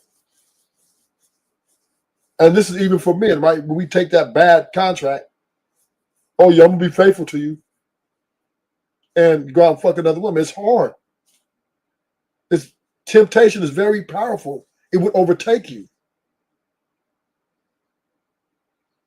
This is why I am anti-marriage. This is why I am anti-commitment to these women. I am pro short-term investments. Because, yeah, go ahead, yeah. You know, in most cases, most people don't know what they want, but especially women, you know they don't know what they want. Everything is based on emotional value. What did they have attached to it, right? Yeah. He's filthy rich. She moves in, she gives him a couple kids, and now she just no saying she ain't feeling it. She want to go out, no saying do her thing now, right? She tired of that married life, you know. Well, Be that way. The best thing he could do right now is quietly move on. No. Stop making himself look bad. Stop making himself look bad. No, you're wrong. You got to stick with it. Because here's the thing, ADS. ADS, you're right and you're wrong. You're wrong, you're right. You're both. I'm going to give you 50-50 for your statement, right? 50, you're right. He needs to move on from his thought process of how to deal with women. That part you're right about. But he needs to keep the women he got, because once again, you're not going to get better. Once you get rich, especially when you get rich and famous, you're dead in the water. What woman if you get rid of her, who are you going to get? Every woman knows you're rich. Every woman knows you got money. Every woman's going to want what you got. With that money, what you can do for yourself is get a matchmaker. No, you can't do it. Listen, women have been corrupted universally. Okay? You did not listen to the Queenmaker? She broke that shit down to you. She's breaking a woman code for you niggas, and y'all still don't want to listen, ADS. She said women only want a man to serve her. So she's not looking to serve. You know why she's looking to serve? Because she would never love you more than she loved herself. But back to the point of NBA Youngboy's baby mama, right?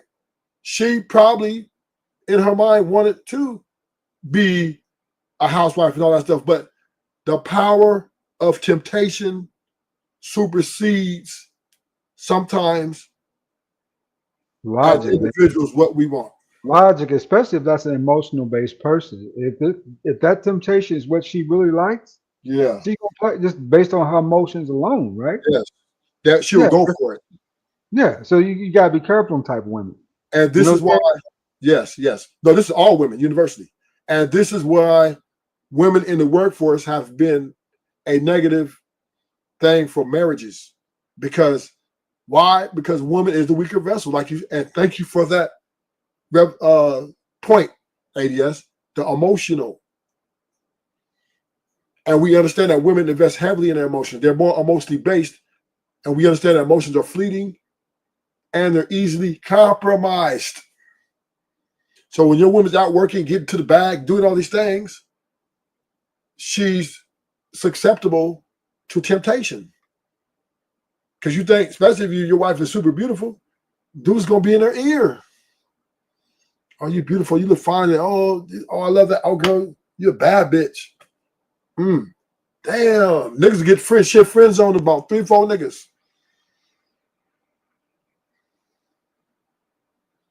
You know what I mean? She friend zone these niggas because, she needs to keep her. The biggest things about having a pretty younger girlfriend or wife in a long-term relationship, that you have to keep yourself up. You really do. You know what I'm saying? You need to be at the gym if you have somebody who is kind of beautiful or pretty, especially if she's in let's say late 20s, early 30s, right? When they're really pretty like that, because that's when they hit their peak about 33, 34. Black women hit their peak about 31, 32, right? Of beauty. You know what I'm saying? So when she at her peak of beauty and you happen to be a dude with her, you got to keep yourself up. You got to go to the gym. You got to work out. You got to smell good. You got to look good. You know what I'm saying? This is competition. But you got to understand that when you get a premium pick, there's going to be competition. Well, yeah, but even Steph Curry is greatest shape he's in, right? You know he stays in shape, in top shape, and his women want to get eye fucked by every bit nigga that's out there, right? She just comes on the platform with his mama sitting next to him and say, I miss getting eye fucked. And her husband is in shape. He is in a gym. And he is a icon. He is a rich man. He is handsome. All He's everything. All that is, Rufus, is one thing. All that is one thing. But let me say this though, right? Let me say this. It's never enough. See, now that he's giving her everything and he's everything, now she thinks she needs more. Ruthless. It's attention seeking. That's all it is. All thing she's doing is attention seeking. She's going public now with her attention seeking. Not because she really wants other men to look at her, because Steph ain't never home. I can almost guarantee you Steph Curry got about 2 or 3 side chicks. That's why he ain't no saying sweating any of this, right? Yeah. He'll probably, the only time she probably see him is for photo ops. When they need to take a photo together. That's probably the only time she really sees Steph like that. Yeah. And at the game, right? Yeah. Besides that, though, she don't see Steph. Yeah. I can almost guarantee you. You know what I'm saying? Because he probably got a younger Priya thing he played with, you know what I'm saying, on the weekend when they ain't out of town, you know, right? I mean, but we're speculating that, right? But we are saying in totality, Ayesha Curry, she says she didn't even want to get married to him. She said things we don't need to know. That's what I'm saying, right? We don't even care about that. Ayesha Curry, we don't give a fuck about you. Yeah, she mad. She mad. But she's big mad because temptation and in her mind, she thinks she should be better than Steph Curry. Women will compete with you, nigga. And this is what I think Brownville was famous or infamous for saying, oh, men need to stop trying to compete with women. No, it's the other way around, Brownville. The women need to stop competing with the men. And this is what the big problem is, because why? Oh, if you think you'd have a gang of women, I go out fuck a gang of dudes. If you're famous, I need to be more famous or just as famous. If my girl's out having at the party, I need to be there. Why you can't have me there with my girlfriend's there? Why can't I have that freedom my girlfriend's have? Why I got to be stuck in the house? I mean, I hate to say it like this, Rufus, true, but when you're rich like that, I mean, they met when they was in high school too, though. So that's different, right? They've been together damn near 20 years and they ain't nothing but 36, 37. You know what I'm saying? Yeah. 20 years is over half your life, baby. They've been with each other, right? Yeah. So you're going to have some turmoil just based on the fact that you've been in this person's space for over 20 years. You're going to learn some shit about them you don't like. You're going to like some stuff about them, right? That's just comes with long-term relationships, man. You know, and women, they tend to be external with their feelings about shit. You know, right? Yes. Versus we're not as, you know, saying we're kind of internal about our feelings, right? Yes. Like, I almost guarantee you, the stuff, sometimes he wish that bitch shut up. Say, I wish he would just shut up. You know what I'm saying? I think sometimes he really wants to say that, but he can't. He has to be reserved. Because if he starts tripping, guess what happens, Rufus? The divorce papers are coming across the table. Nope, she's gonna oust the side chick first. And the divorce papers are coming. But she's gonna oust that side chick. And she's getting half. Oh, she was gonna get half anyway. That's just right. I mean, that was gonna happen regardless. You know what I'm saying? You know what I'm saying? So that's why he can't say what he want to say. Because if he comes in and say, bitch, shut your mouth, I'm the motherfucking man in the house, she's gonna exercise her option to say, you know what? I'm not happy here no more. I'm already complaining about it, and now you what? You just triggered me. Because now she's gonna get angry because you just yelled at her, and then her emotions gonna take over, and she's finna burn that motherfucking house down. Ronnie, the women running the game, man. I'm sorry. The men ain't running the game no more. Because we act like we need women. And women act like they don't need us. So we're, well, let's hear what the Queenmaker say. I want y'all to, I gotta get you, Ronnie. We gotta get you all right. Put a square peg into a round hole. Women don't listen to men. Women think that men all season like that. But women want to be open all season like that. They want to be able to have as much sex as they want to and act on their desires This your desire. Your desire is to have sex. Your desire is to do this. So now that you want to do this and you invite a man to participate with you, it's now no longer your responsibility. You want to blame him for everything. But why do you desire what you desire? Right? See, the men will agree with that, but they won't agree with women actually closing their legs. See, they don't agree with the things that would lead the women to close their legs, which is the beginning of all of my teachings, to teach the truth about the male in order to get women to clank clank. But can we acknowledge if a man got up here and said the exact same thing you just said, they would label him misogynistic? Of course they would, because like I said before, women don't listen to men. Women think that men were created to serve them. So if you ain't serving them, they don't want to hear nothing you got to say, because at the end of the day, women think that this is we need to teach males to do this. Women want men to be women. Women want society to transform a male into a female. Women hate women. Women hate each other. But they want to get a man and then make him embody all of the characteristics of a woman. Right. That's what they want to do. Yeah, it's just confusing. So it all makes sense. Trying to fit a square peg into a round hole, wanting your cake and eat it too. I think all of that had everything to do with women. Coming up with these things had everything to do with trying to figure out what a woman wants, because women want it all. And that's how marketing has been directed to women, to give women the illusion that you can have it all. To even think that you can have it all, that is a sign of narcissism. It's a sign of greed. Women want the world to revolve around them, each and every last woman. Women want their own man. They don't want to share the men, even though that is the more logical way that things would actually work out. Women don't want to do that, even because that's not the nature of a man, to be stuck with one person. But the woman wants to stick that man to one person, which is her, which is to take men away from their own reality, make men go against their own nature, and trap him with her. And this is where the men are delusional, because we think that, oh, she loves us. She in love with us. Right? Once she said, oh, I don't want you to be, I want you for myself, we think we hit the jackpot. We think, I'm in there. I'm him. I'm him. I'm daddy. I'm da da da da da da. And that's an illusion. Because at the end of the day, these women are still, one thing about a woman, she knows how to get a relationship. She knows how to get a man. But she also knows how to destroy a relationship. And once again, right, we as men, we feel once she tells us, oh, we want you to not date other women and be with her, we feel that we're loved. We feel loved.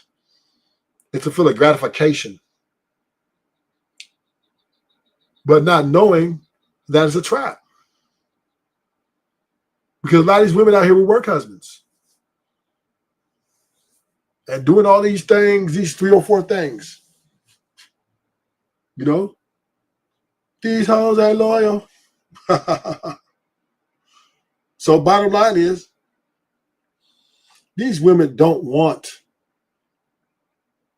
a man because they truly, truly care about your character and who you are. They want to take from you what they can get and move on. That's why the divorce rate is at 75 to 80% clip. Because why? Because women are leading this charge because they're heading out. They're saying, okay, enough is enough. And the reason why women divorce more because they don't value the marriage, the man, as much as man value the woman. That's why they're leading the charge. So we have to understand that she's looking for you to be her slave. If you're not slave to her the way she thinks you should be a slave to her, then she's going to leave you. Right. And she don't care about what you going through, what you thinking, how you feel, as long as you serving her. That's where this thing, happy life, happy wife, happy life come right. from. It's total narcissism. So wouldn't you say that? So wouldn't you say that men have been manipulated?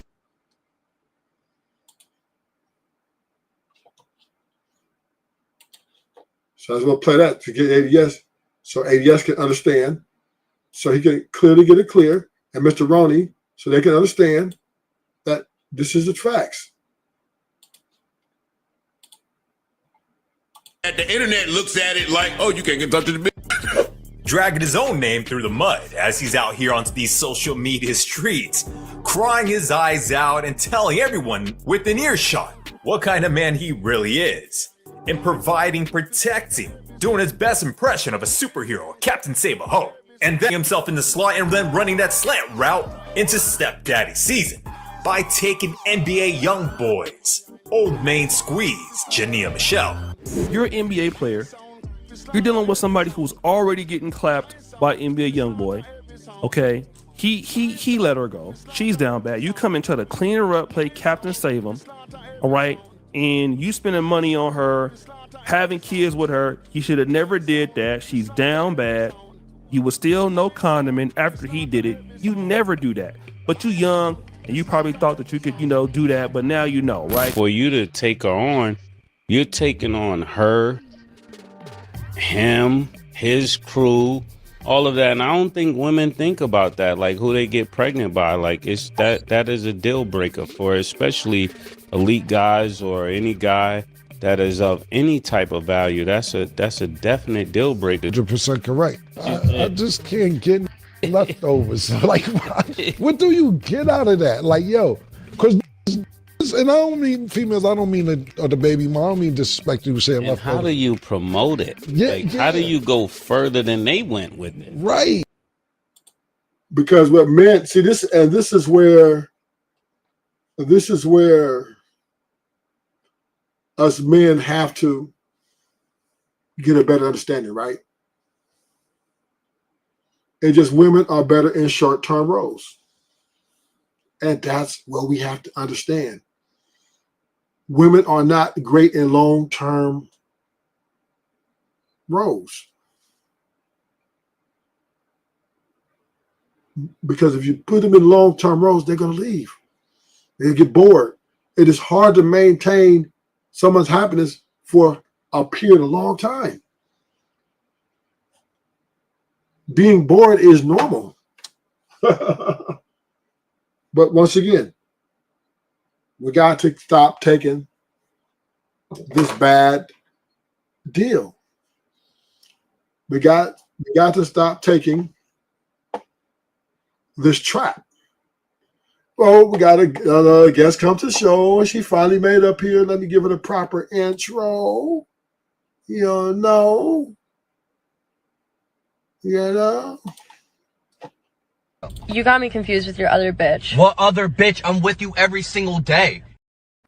And we got Mela to the show. Am I echoing? Nope, you're good. Terrific. I am good. Always been good. Always will be good. And I mean this in the most sincere way when I ask this question. Considering that I detect you're a homosexual to the core. Nah, I'm sorry. I'm just kidding. Look, I didn't come up here to insult you. I'm just tripping about the. You just insulted me though. No, I mean I'm tripping about the fact that you're featuring a lesbian to speak for women. It's What like that got to do with me? What they got to do with me being homosexual though? I like women. exactly, you're heterosexual, period. Yeah. And it's kind of insulting that you're featuring a lesbian to speak for heterosexual women. That like I just came back. Like I was listening to you for a while. I had to do something and I came back, and it just didn't rest well in my spirit that you would choose a homosexual woman to represent the opinions of heterosexual women. So I just came up here, and because I do appreciate you as an individual, as a person, as a man, I was wrong for that joke.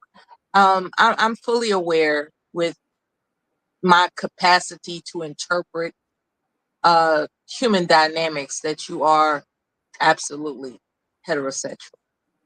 Period. The reason I said the joke is because I wanted you to experience what it feels like to, in some capacity, to be insulted by this idea that a homosexual woman can speak for heterosexual women. She cannot speak for heterosexual women, man. She can't do it. She can't do it. Okay? And I'm not even going to get into the grub of what insults I can come up with to insult her. I'm not doing that. I've insulted you. You forgave me. That's enough. Everybody is aware that you're a heterosexual man. Case closed. What I'm curious about is what made you think that a homosexual woman can speak for heterosexual women? Now, what made you think that that was a cool idea? Well, I'm going to get a heterosexual then. Say, okay, fine. Let's give me a heterosexual. We're going to get a heterosexual woman. Speak for heterosexual women. Okay, that's what you want. That's what I'm going to give to you. I'm going to give the people what they want, Ruthless. Mm-hmm. Give the people what they want. Hold up. I'm going to get right to her. What she want. She don't look heterosexual either. Yes, she is. She's married. Her fiance is Brock. Some dude. She's strictly dickly. Nah, man. Sounds like she knows what she wants. So, follow your heart.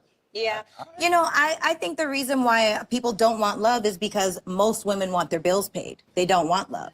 Oh. They got 4 or 5 people. They got 4 or 5 people because they got more than 4 or 5 bills. And I think as long as we're in this transactional era of time, it's never going to be able to get back to love. We got to focus on the core value of what actually matters inside of a relationship. And we've strayed too far. Honestly, don't get mad at me. I know there's a lot of ladies in here. I'm seeing all the faces behind you. It's the truth. Honestly, we live in a prostitution era. So what you got to say? That's a heterosexual woman. Strictly dickly.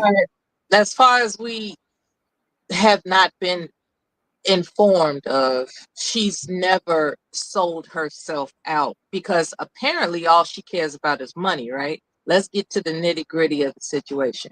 Any event that all she cares about is her bills being paid, it's not too long before she's going to explore outside of heterosexual experiences because her priority is getting her bills paid. See, you got to come different, right? You emphasize how, women, quote unquote, women don't care, quote unquote, care about men. All they, quote unquote, care is about themselves. What is evident is that you're focusing on women whose priority is superficiality and sexual conquest, as opposed to a real life, everyday young lady looking for love.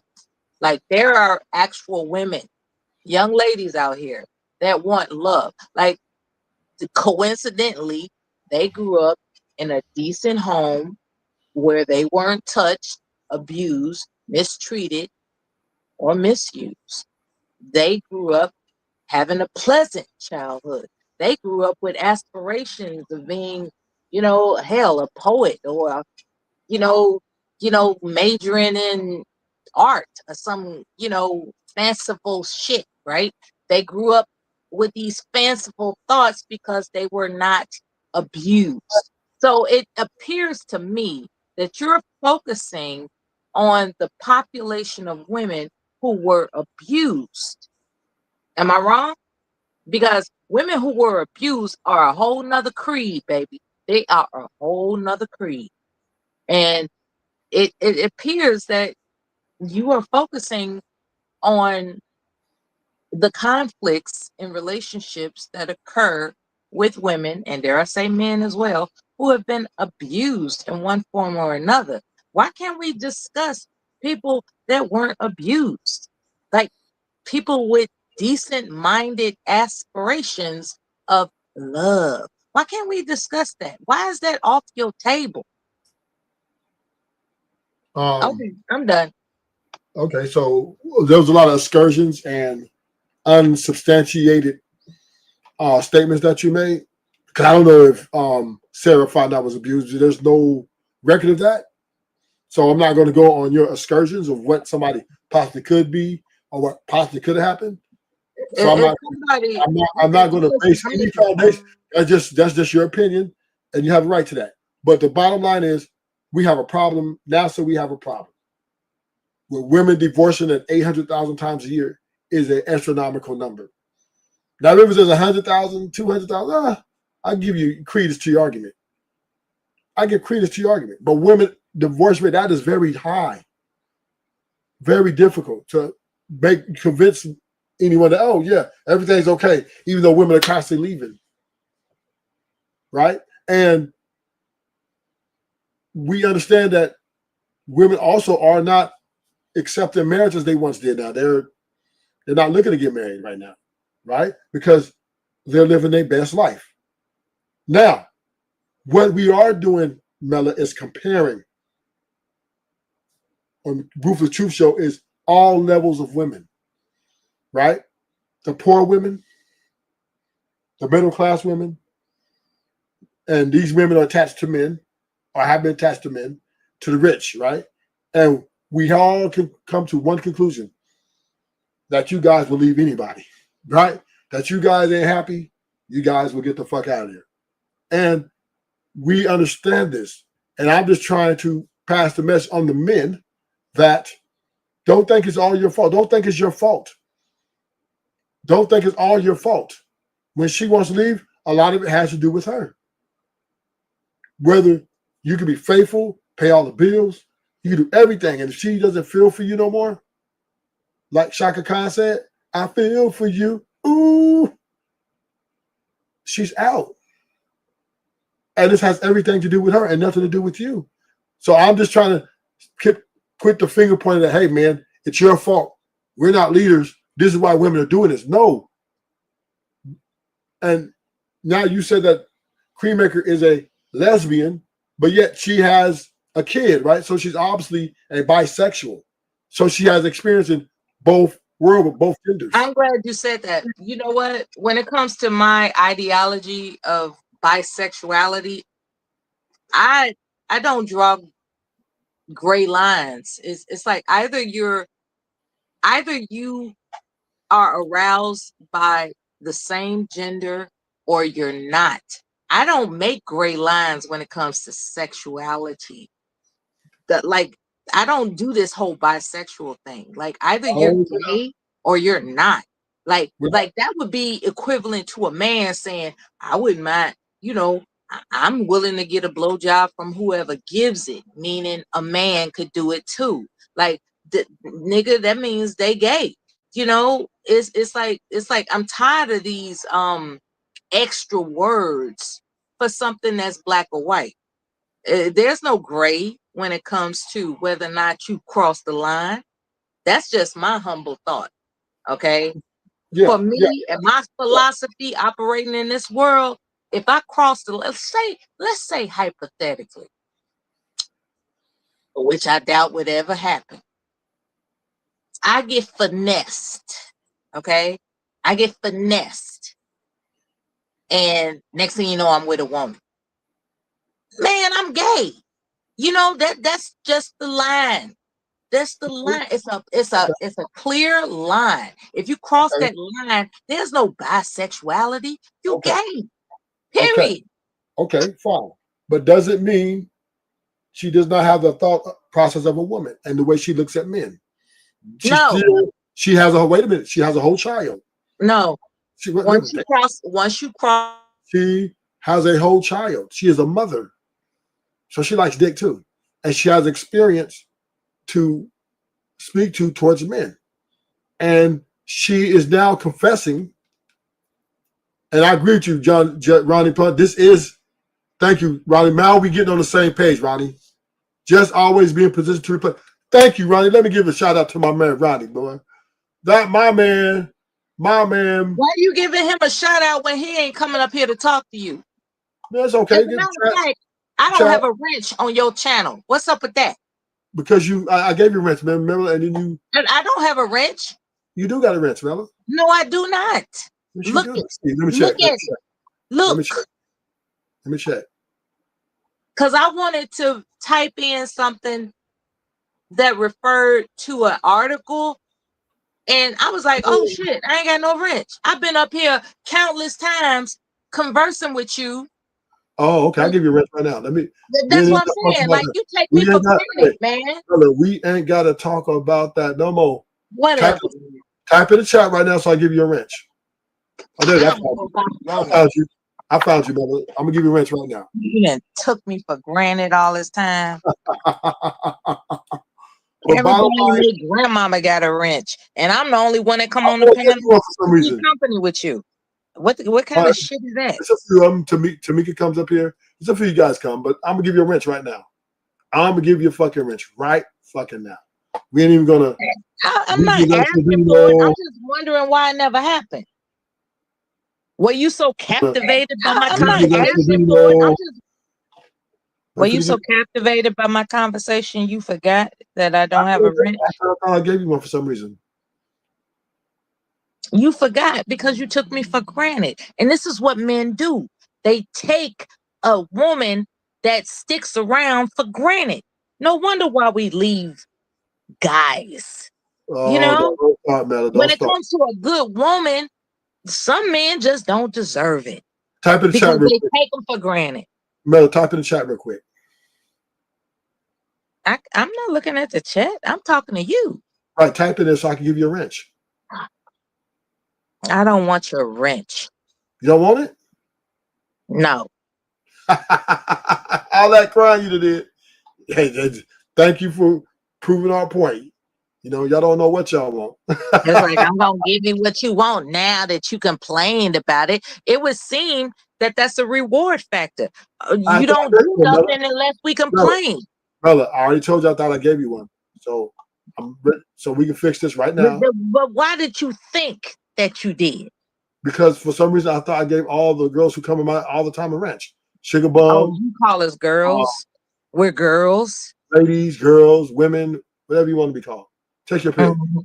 And I also noticed with this Queenmaker individual, when she refers to women, she says they, as if she's outside of relating to the female. You know, she uses these terms as if she can't relate to what her gender is. Did you notice that? Think about it. When she says, because they and they and they, as a woman, myself, when I am espousing what it is to be a woman, I'm going to include myself in that category. She doesn't do that. Something's wrong with her. Period. Okay. But and you are using her as an example to represent heterosexual women. That's disturbing, man. But the reason why I agree with it, Mella, after my own research, before I even seen this clip, I just seen it yesterday. I've already been preaching this rhetoric even before I heard this, right? And then when I heard it, I said, damn, it's the assessment I came with is that women don't really like men for who men are, right? But that would be equivalent to like one of those flaming guys being an example of how men think. You know, you can't, in my humble opinion, it would be questionable at best to use someone that can't relate to a heterosexual priority, sense of priority, right? Because anybody that wants to declare themselves bisexual, they don't have a heterosexual priority.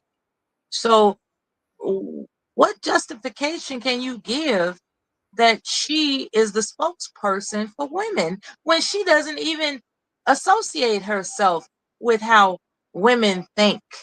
Because She's speaking because in she has lived, generalities because she because she has thinks lived 2 lives, right? She has lived 2 lives. She has lived life as a wife. She's divorced. No, she's married, to be exact. She's married. They never got divorced. but she And getting she has down a whole with kid, women. and she has a whole kid, She right? getting down with women, right? And she messes with women too. She does both. She's bisexual. That's not cool. Well, That's not cool. most women are bisexual. I believe In 80 terms of to her 90. being I believe declared a representative of I how believe 80 to 90 heterosexual women. women think, that's No, not I'm cool. telling you, Mela, I believe 80 to 90% of women are homosexual. I mean, are not homosexual, No, bisexual. Bisexual. Most no, man. everywhere I That would go, be like me saying that Mela, a man. Mela, most women I go kiss each other and tell each other they're beautiful, like it's nothing. They're hugging, kiss each other No, like man, it's nothing. no. I've seen this everywhere I go. A woman would tell another woman, "You are beautiful. You are sexy." And they would kiss each other. And That's Lord number. debauchery, man. That's debauchery. And the last part, women support homosexual men more than any group of people. That's All debauchery, my life, when I was man. growing up, all my homegirls had a gay nigga in their clique. That's debauchery. But the point is, Do you not understand the difference between wholesomeness and debauchery? it's all the same. If you support And homosexuality, there it is, everybody. For the audience that's listening now and in the future, there it is. He is only in tune with debauchery. He could not care less about wholesomeness. And that is the issue. So your assertions, your live streams, your conversations, all that is rooted in your debaucherous experiences as opposed it would appear that you've never ever had a wholesome relationship, and now you tripping I got because kids. you caught up in confusion. I got kids, Mela. I'm not questioning whether or not you procreated, brother. And I'm talking about your sense of priority in life based on your past experiences. Okay, so I'm not going to let you make this personalized, Mela. I'm asking you. I heard what you got to say about the Queenmaker, but now you're trying to personalize and make it personal about me. And this is not what this is about. I didn't ask you if you had children. How did I make it personal? No, because you talk to me like it's all about he's this, he's that. No, I am. Okay. I'm just listening to the thoughts of women because you women come on here and you guys have a voice. You guys have a voice to be heard, and I'm just letting the men hear you guys stand 10 toes down. It doesn't represent what you believe, but we do what we do know that through the information we have and all the shit, the numbers that women. Freaks don't represent the friendly. Women want men to serve them. Freaks don't represent the friendly, okay? There's a difference between a freak out here switcherooing. There's a difference. You said that already. She's a freak switcherooing versus a wholesome woman. She's a woman, Mela, and she understands the biology of a woman, and she is qualified more so than a man. What biology? A menstrual cycle? Of a woman. She is. What? A menstrual cycle and giving childbirth? And she has the understanding of a woman. Building your credence on? But we're going to listen to it again.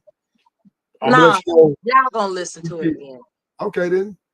We understand as men of not only what Queenmaker have said, but also what we went through, or gone through with women, that aligns with our experiences. It aligns. Why is she always talking about breaking up with me? Why is she always complaining? Why is she always arguing with me? Why if I say the light is green, she gonna say it's red? Is Why, this are we- personal? why is the women, when you get in a relationship with you women, it's always, and this is what from my end of the experience. Then we get personal. Now I'm getting personal. We weren't gonna Now get I'm getting personal. personal because it's my show. I'm just going to get this end of experience to create the information that every woman that I was ever with, right? The relationship, we start out good, it always end up, they want to make the relationship all about them. All about what they want, their needs. It's never where it's, it's all about us. It's always everything's about her. And I'm like, damn, it used to frustrate me. The Queenmaker said that it's not in a man's nature to be with one woman. And that's facts. So a lot, and there it is. A woman in these current times, she's not obligated to put up with deceitfulness. She's not obligated to put up. See, there's this word called obligation, right? What has the rug that's been pulled from up under what would be otherwise considered traditional relationships back in the day when financials were one-sided. Financials are no longer one-sided. A woman does not have to adhere to this expectation that she got to share the penis that put a ring on her finger. Like, that's crazy. It's like, hold on, I don't have to allow you, I don't have to feed you to give you energy to go fuck somebody else. I don't have to do that.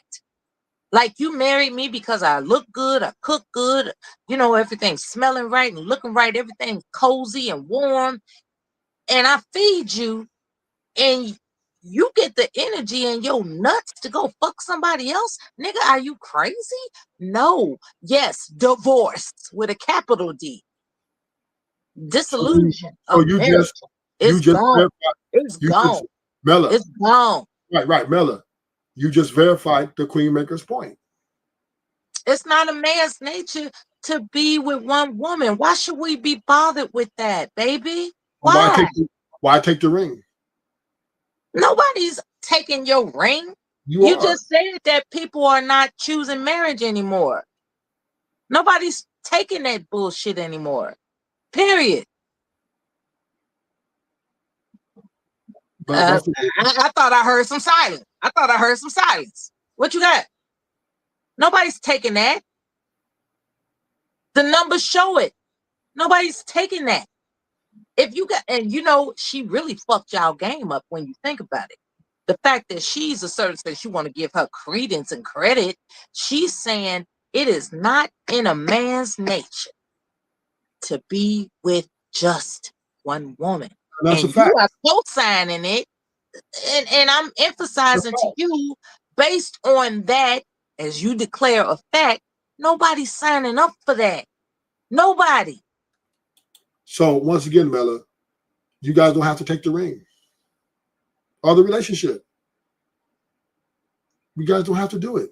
I mean, women understand this universally that men like to fuck other women. I've heard this woman many times. You guys are dogs. You guys are yeah. This was in the 80s, the 70s, the 90s. This is way before anybody ever heard of Princella. We understand. And then on top of this, my aunties and them used to promote the shit. Oh, he's gonna be a woman killer. Look, he's gonna have all the girls, baby. I've heard of so we understand. I've heard a man tell me women chase the guys, they like the guys, and they think the guys are desirable who all the women like. I've heard a man tell me that the only reason men. Let me finish, Bella, and I'm gonna let you go. You know I don't mind you talking. You know I don't mind you bringing a voice up here, but you gotta let me finish my point, and I'm gonna give it right back to you.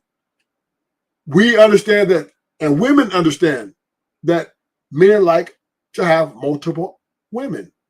It's more desirable, but women the one push the deal on the men for the monogamous side of it to get the exclusiveness with them, and men take this bad deal, which they end up failing in a lot of cases, which the relationship even up failing in a lot of cases, and it becomes a disgruntled decision. And women complain, hey, you're a cheater, you're no good, motherfucker, you ain't shit, you can't keep your nuts, you can't keep your dick in your pants, and all these things. But here's my argument to the women: you don't have to take the relationship. Why are you trying to make an origin to an apple? You're not God. You don't have that kind of power to do that. And just like women can't control their emotions when they get angry, when they get upset, that we have to deal with as men. But why do we keep taking that bad deal? Why we both keep taking bad deals from each other? And women cheat too. They can't keep their legs closed either. So we both do the same shit. We both do the same shit and say, why you didn't do this shit that I want you to do? The women are saying to the men, you can't keep your dick in your pants. And now that we got Google and all this shit, women can't keep their coochie closed. It's universal on both sides. But we're having a conversation. Melanie here saying, well, Ruthless, nobody wants to deal with that. But why sign up to deal with it when you know you can't deal with it? And that's where the insanity part comes in. You're trying to do the same thing the same way and expect a different result. Go ahead, Mella. Do your thing. Okay, here's my thing. Thank you for allowing me to speak at this moment. What is to be taken seriously is what you mentioned about why accept the offer when in fact it's doomed to fail. Any event that a woman has convinced herself that, I'm the special pussy that can keep it in my yard. She's the, here's a heterosexual man audience, that is, he has truth in his name, right? So it is his intention to tell, quote unquote, the truth. He has announced that the truth is that's what men do. So he mentioned also, why do women sign up for it? Why do women sign up for this proposal of marriage, knowing that it is not a man's nature, quote unquote, to stay faithful? So let's retract back to what Ruthless Truth had mentioned about, she leaves us. Why does she leave us? Okay, we already know why she's leaving you. But let's also go back to you said so much. What I'm trying to emphasize is that there is this insistence that men and women don't get along because we want different things. And we want different things based on the influences that we were grown to believe. We were grown to believe, or rather, raised in our childhood to believe that somebody's going to be devoted to us, right? But what wasn't explained is nature. And what we are discovering is the truth in nature between the genders. And dare I say, those who are, gray line freaks out there, those who want to declare themselves bisexual, as far as I'm concerned, they gray line freaks. Either you're attracted to women as a man or you're attracted to men as a woman. But these gray line freaks, that changed the whole ball game. It's like, not only can I cheat, but I can cheat with people that got the same gender as me. It's just a whole freakazoid world out there. And when you come across somebody that wants to commit unselfishly to their urges of nature, then you're working with something. And what I'm offering you is to understand that aspect of the conversation. Is it possible that there are people out there that genuinely will do anything it takes to commit to that one person. Do you think that's a possible thing Yes. that exists? You think that's possible? Yeah, there have been That plenty of a men. man can be dedicated to sexually, at least. You know, I'm not talking about attitude switches. You know, people get in bad moods all the time, but I'm talking about in terms of sexual fidelity. Do you believe that there are individuals out there, men and women, that just are capable of making a sound commitment of fidelity toward one another? Do you believe that that's possible? For a long term, no. And there it is. Okay, well, you got it. It's your show. Only reason I say that is because temptation supersedes expectation. Temptation exceed expectations. So we expect for one another to be faithful and be loyal and this and that, but temptation is very powerful. I think people underestimate that feature, right, in life. And this is why it's insane for women or men even, right, to place upon an individual to do something no man has ever done, right? And that is beat temptation. Only Jesus Christ had that kind of power. But there ain't no man or their man able to do something like that. And then the men who do it, the men who do, I would say, what's it possible to do? Because No, not the men who do. According to you, nobody can do it. According to you. long term, right? Long term. But the Yeah, men, according to you, nobody can do it long term.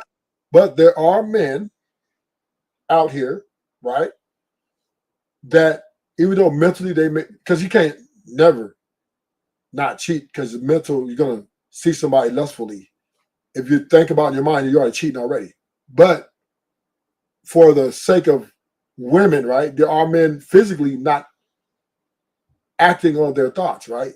Even though they might be cheating mentally with a woman, but they might not never physically take that deal because they don't want to risk losing their, significant other. I just asked you if that's possible. I said no, because you can cheat psychologically.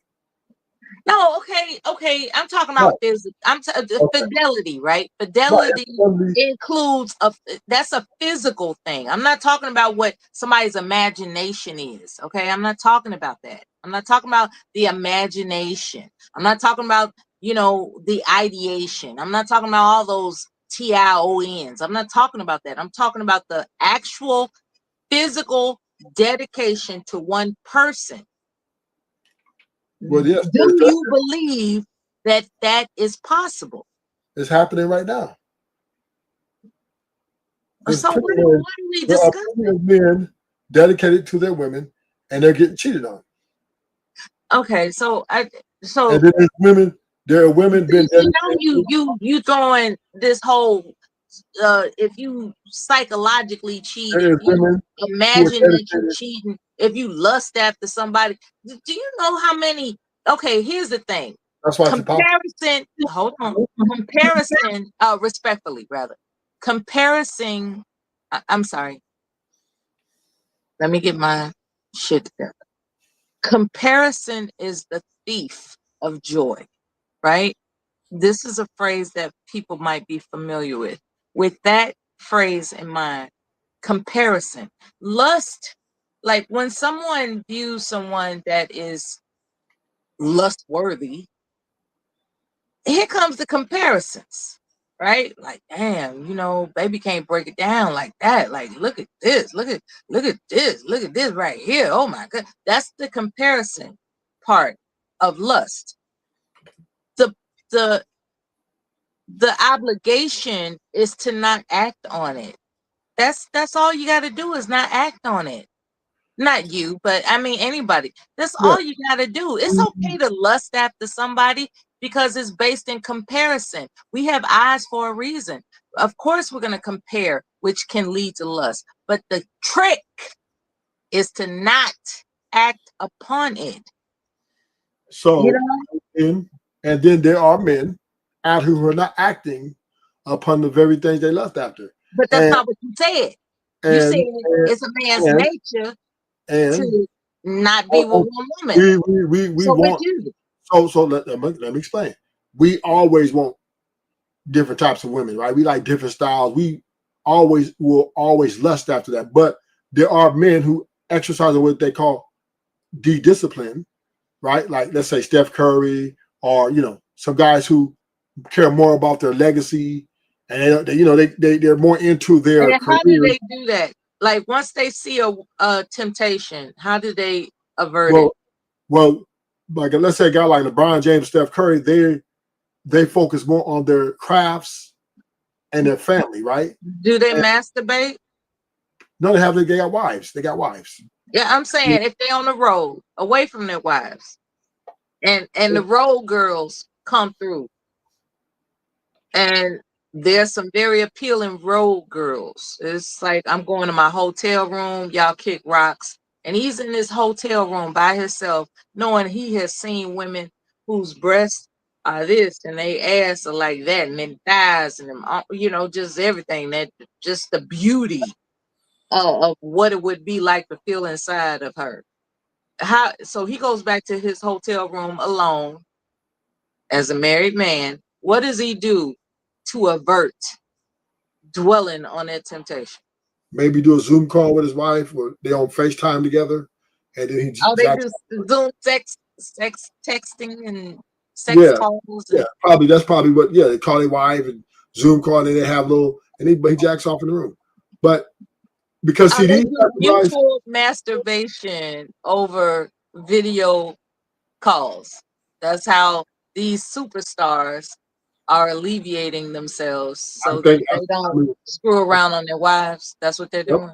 Yep, because they understand that to them, their legacy of their name, their brand means more to them. They know that they can't trust these women out Baby, here. I'm on the road. I'm gonna need you to be available for the Zoom call. Don't play with me. Facts. And the wife, and that's all she has to do, right? Just call him. I mean, come on, after the game. That's your only job. Yeah, call him up. I'm on the road making this money. Yeah, call him up, tell him you're handsome. I'm gonna need you to be available for this Zoom call. Yeah, and all she got to do is play the role, right? So this is why I say there are men out here who are exercising these things because they have other bigger goals. I would say bigger fish to fry, right? They want their legacy intact. They don't want to be sued. They don't want accusations. They don't want their. And this is where I think I'll give men credence to the men. I ain't gonna say credence, but more. I think men value nuclear family more than women do. I think men truly now, maybe back in the day, women valued it more, but now and today, I think men value one household, one family, not all over the place, no stepdaddies. I think they value this more as building a community than the women. Well, women, they don't really value it that much. Some women, they're playing along, but most women, they don't really value it that much. It's a luxury, right? But it's not a duty. So that's why I think LeBron, Steph Curry, and all of them are acting the way they act, because even though they might lust after other women, they might want other women, maybe you flirt a little bit, but they don't take part, in part because they know, number one, they're celebrities, they're going to get caught. There's no way they can get away with it, especially today, right? And all these cameras, and social media, and that will destroy his family, which he doesn't want to be destroyed. So therefore, men are more pro-nuclear family. Women, I believe, are anti-nuclear family. And this is why women leave the most. This is why they divorce the most. This is why they complain the most, right? Because women love themselves more than they value themselves more than they value the nuclear family. So Is that right? Yeah. I think men are prone to impose themselves, and I'm trying to figure out how to put this. there's this a case of the supposed tos. I'll call it that. There's this case of the supposed tos that men and women carry around. And I think that's the fall of families. You said men and what? A case of the supposed, like you supposed to do this, you supposed to do that. A case of the supposed tos. Like a lot of people, when they get together, they come in with a case of the supposed tos. You're supposed, like for instance, I kind of inferred that I'm supposed to have a wrench on your channel since I had conversations with you, right? That's a case of the supposed tos. And here it is. It's like, oh, I thought I did that. But here you go. And it's like, no, since you didn't accommodate this case of supposed tos, I don't want it. I'm leaving. You know what I'm saying? So I think it's a human trait to to expect somebody to not be human.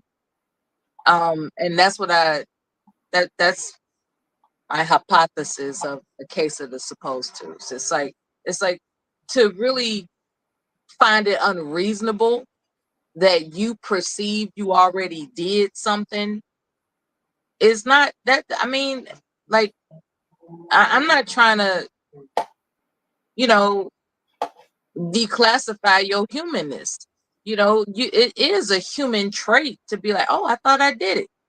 Like, because every time I come up, right, you go out of your way to give this introduction, which is really thoughtful and is really considerate. You haven't called me out of my name. You haven't attempted to humiliate me. You have been very accommodating. And so it didn't add up. It was like, wait a minute, where's this trust in my presence that would conclude I would have a wrench on your channel? And you said, I thought I already did, but I gave you a difficult time by saying, I bet you thought you did. That kind of, blah, blah, blah, blah, blah. That's a human trait. It's a human trait to how can I put this? It's a human trait to misunderstand one another.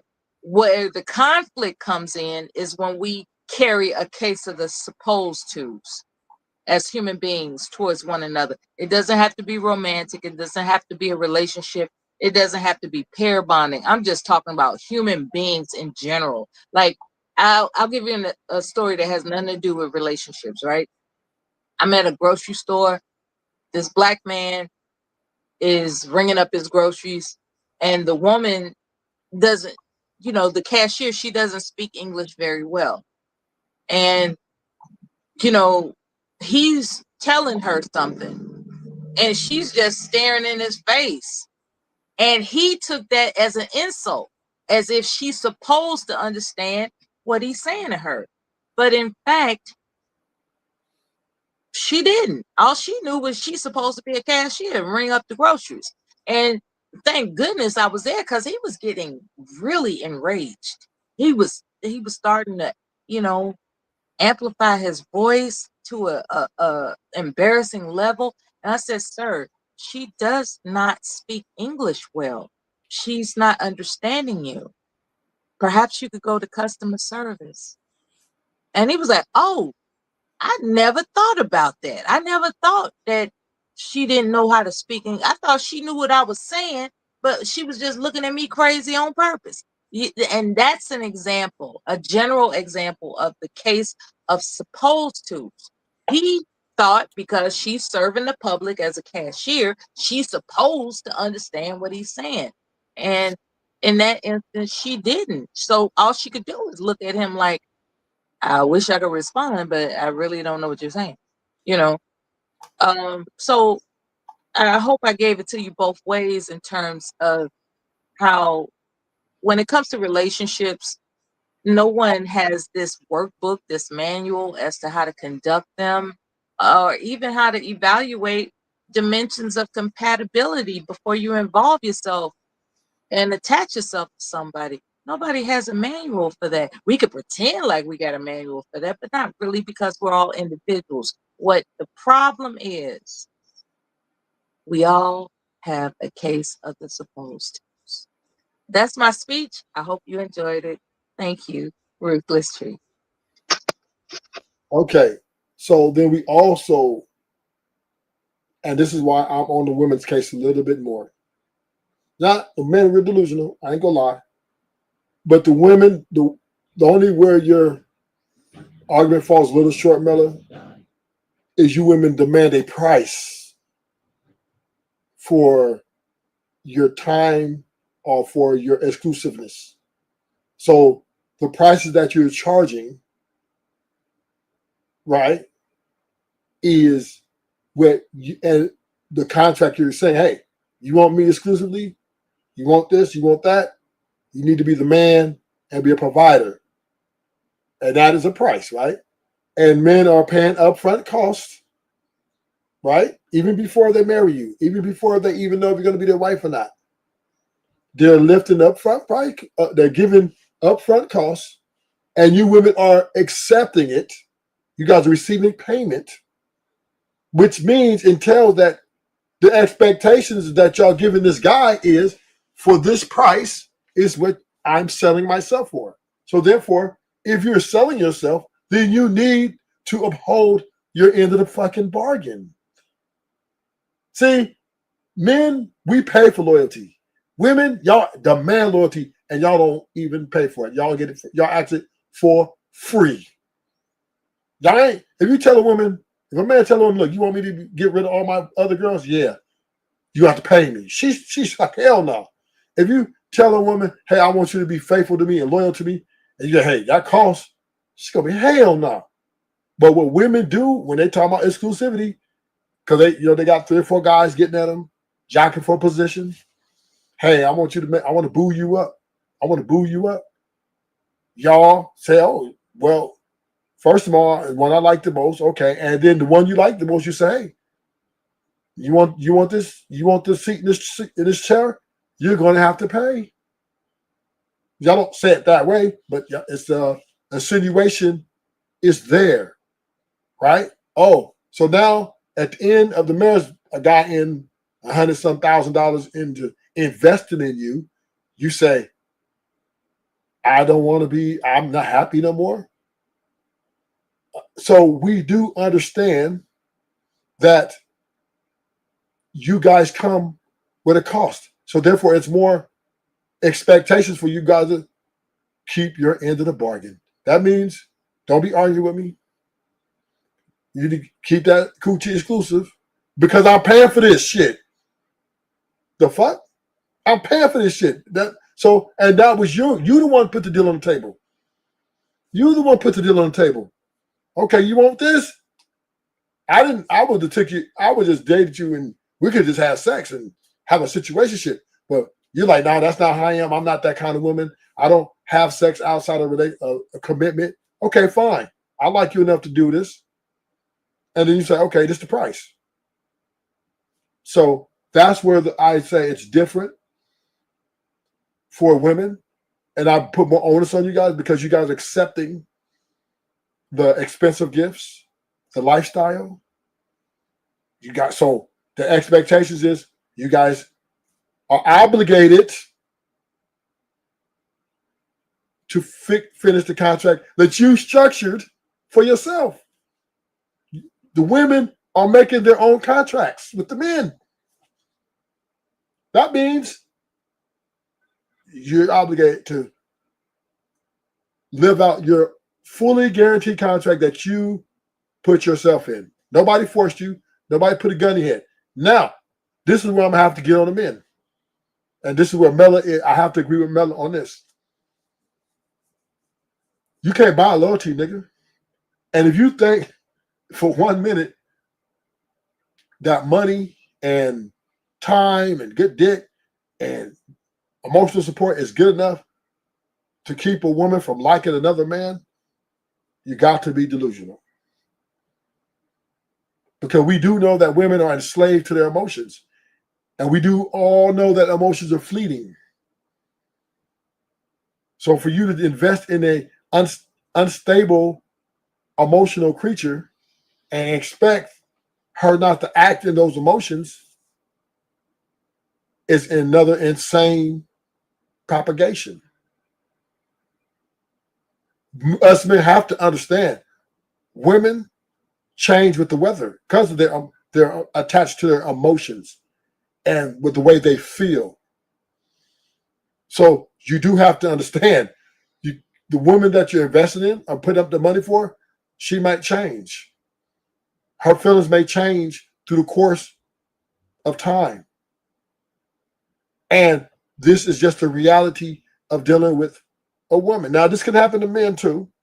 I'm not saying it can't happen to men. Men, we can, but it's not as much because we don't really go on our emotions too much. We're more logical, rational, and we believe in the nuclear family more, right? Because a man typically, if he divorced his wife or his baby mama leave him, there's no way he's trying to sign up to deal with a baby daddy. I mean, not a baby daddy, but a stepdaddy. That's one. Two, right? Women typically are not good in this dynamic. So it makes it worse. And three, it's just easier to, deal with having your kids and the woman you love under one roof. It's just easier to, I guess, feel as a family. But women, obviously and respectfully, don't give a fuck about that shit. So we men have to understand women do not align with us. They're not looking for leaders. Women are not looking for you to serve you or cater to you. Women are selling no guarantees. Meaning, with that contract, when she make that monogamous contract with you, there's a no guarantee clause in there. That means there's no guarantee she's going to love you the same way she loved you today. So therefore, us men have to be responsible on the fucking contracts we take. We have to be responsible on the deals we make in negotiations with these women.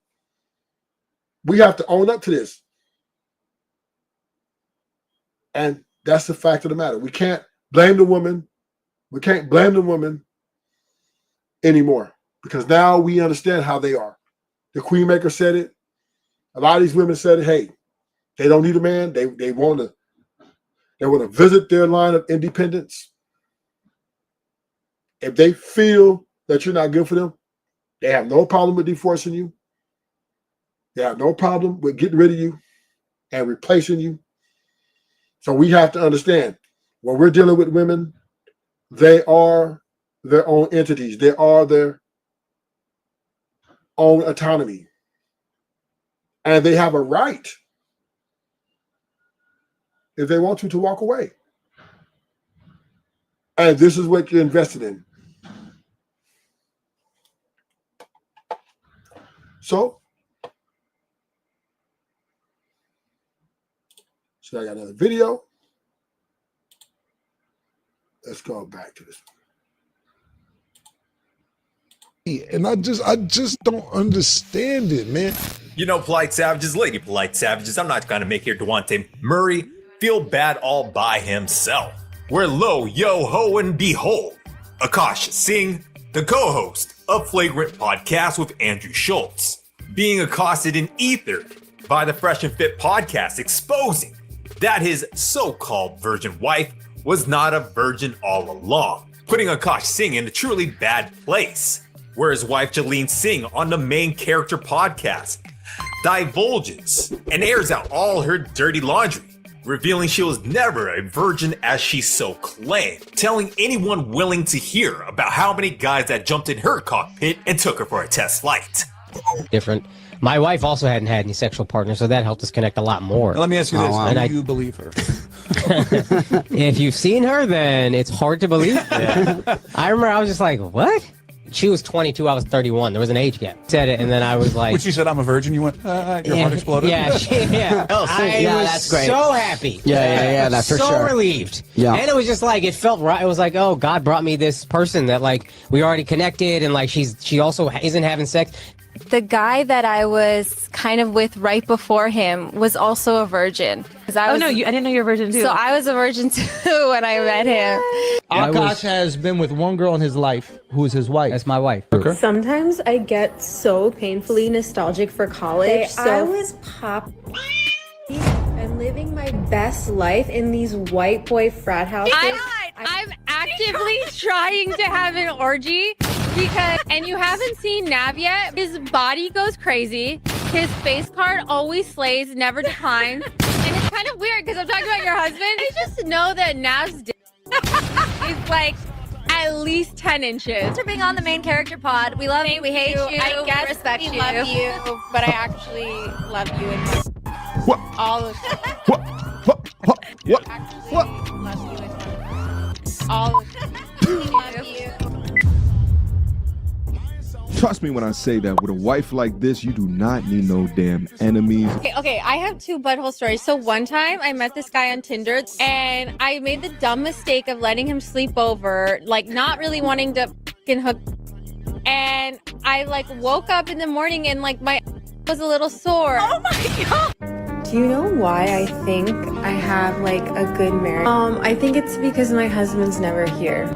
Okay, so I've been getting a lot of comments that I'm using my husband for clout, and yeah, that's exactly what it is. I am leveraging the support I have. It's kind of like nepotism, but like through my husband, so like spousal nepotism. Can you be kind to a woman and expect respect in this Western world, America? You should. We should be able to, but as of recently, Because I'm telling you, man, almost every woman I was kind to wind up getting from somewhere else because I didn't oh my obey. God, wait a second. Oh, you mean like in a relationship, or just like saying hi? Every woman I was kind to got by somebody else.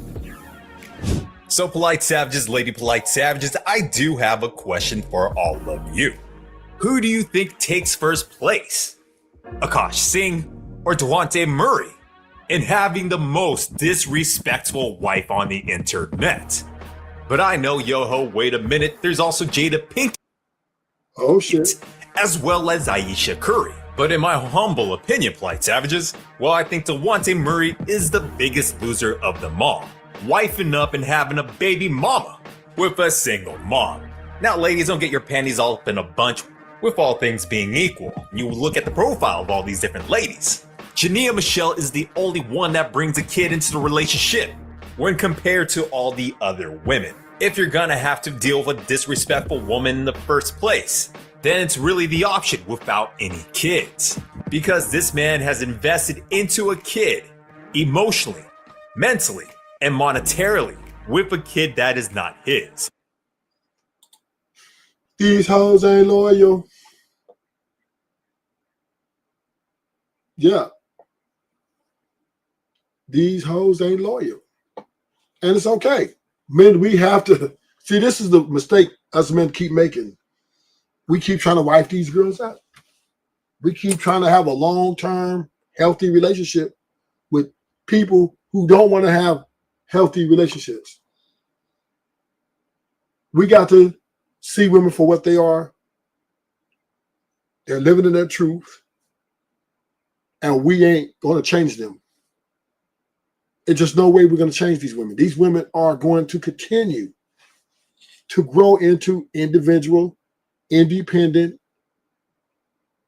women. And a man is only good for them is he can make a better their lives or progress their lives, further them, and then till they're done with that, then off to the next or back to the ex. So this is the reality of dating in 2025. Short-term investments are the most secure and valuable way to deal with women. Long-term, you lose.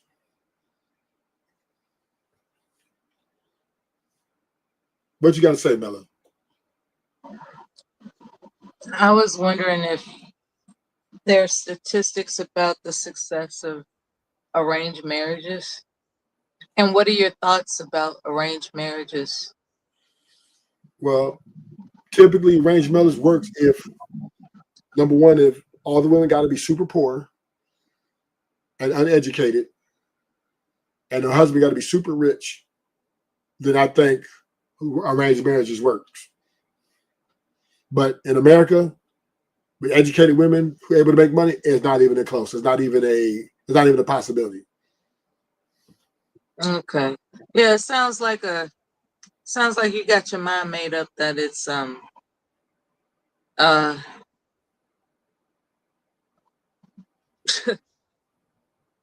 a hopeless thought. So all I can be is careful net at this time, spending time with you on this panel. I can just be funny with you, right? Hilarious. I can just come out the box with something that'll make you, enchanted enough to laugh with me. Are you ready?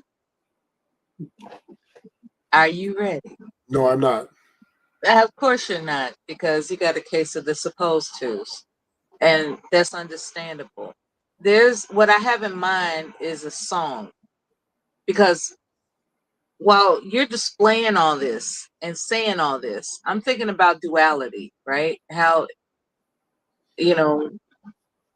it could really be anybody caught up in these situations, like literally anybody. It could be a man caught up in the concept, I paid for your loyalty, you better stick to it. Or a woman that's wealthy and she was like, I paid for your loyalty, you better stick to it. Anybody could get caught up with these expectations of, I paid, quote unquote, for your loyalty. You didn't have to accept the deal, but you did, and now you want to sit up here and renege on the deal. That's not cool. There are consequences for that. God forbid people break the law to execute their consequences, but there's a consequence for people that break deals.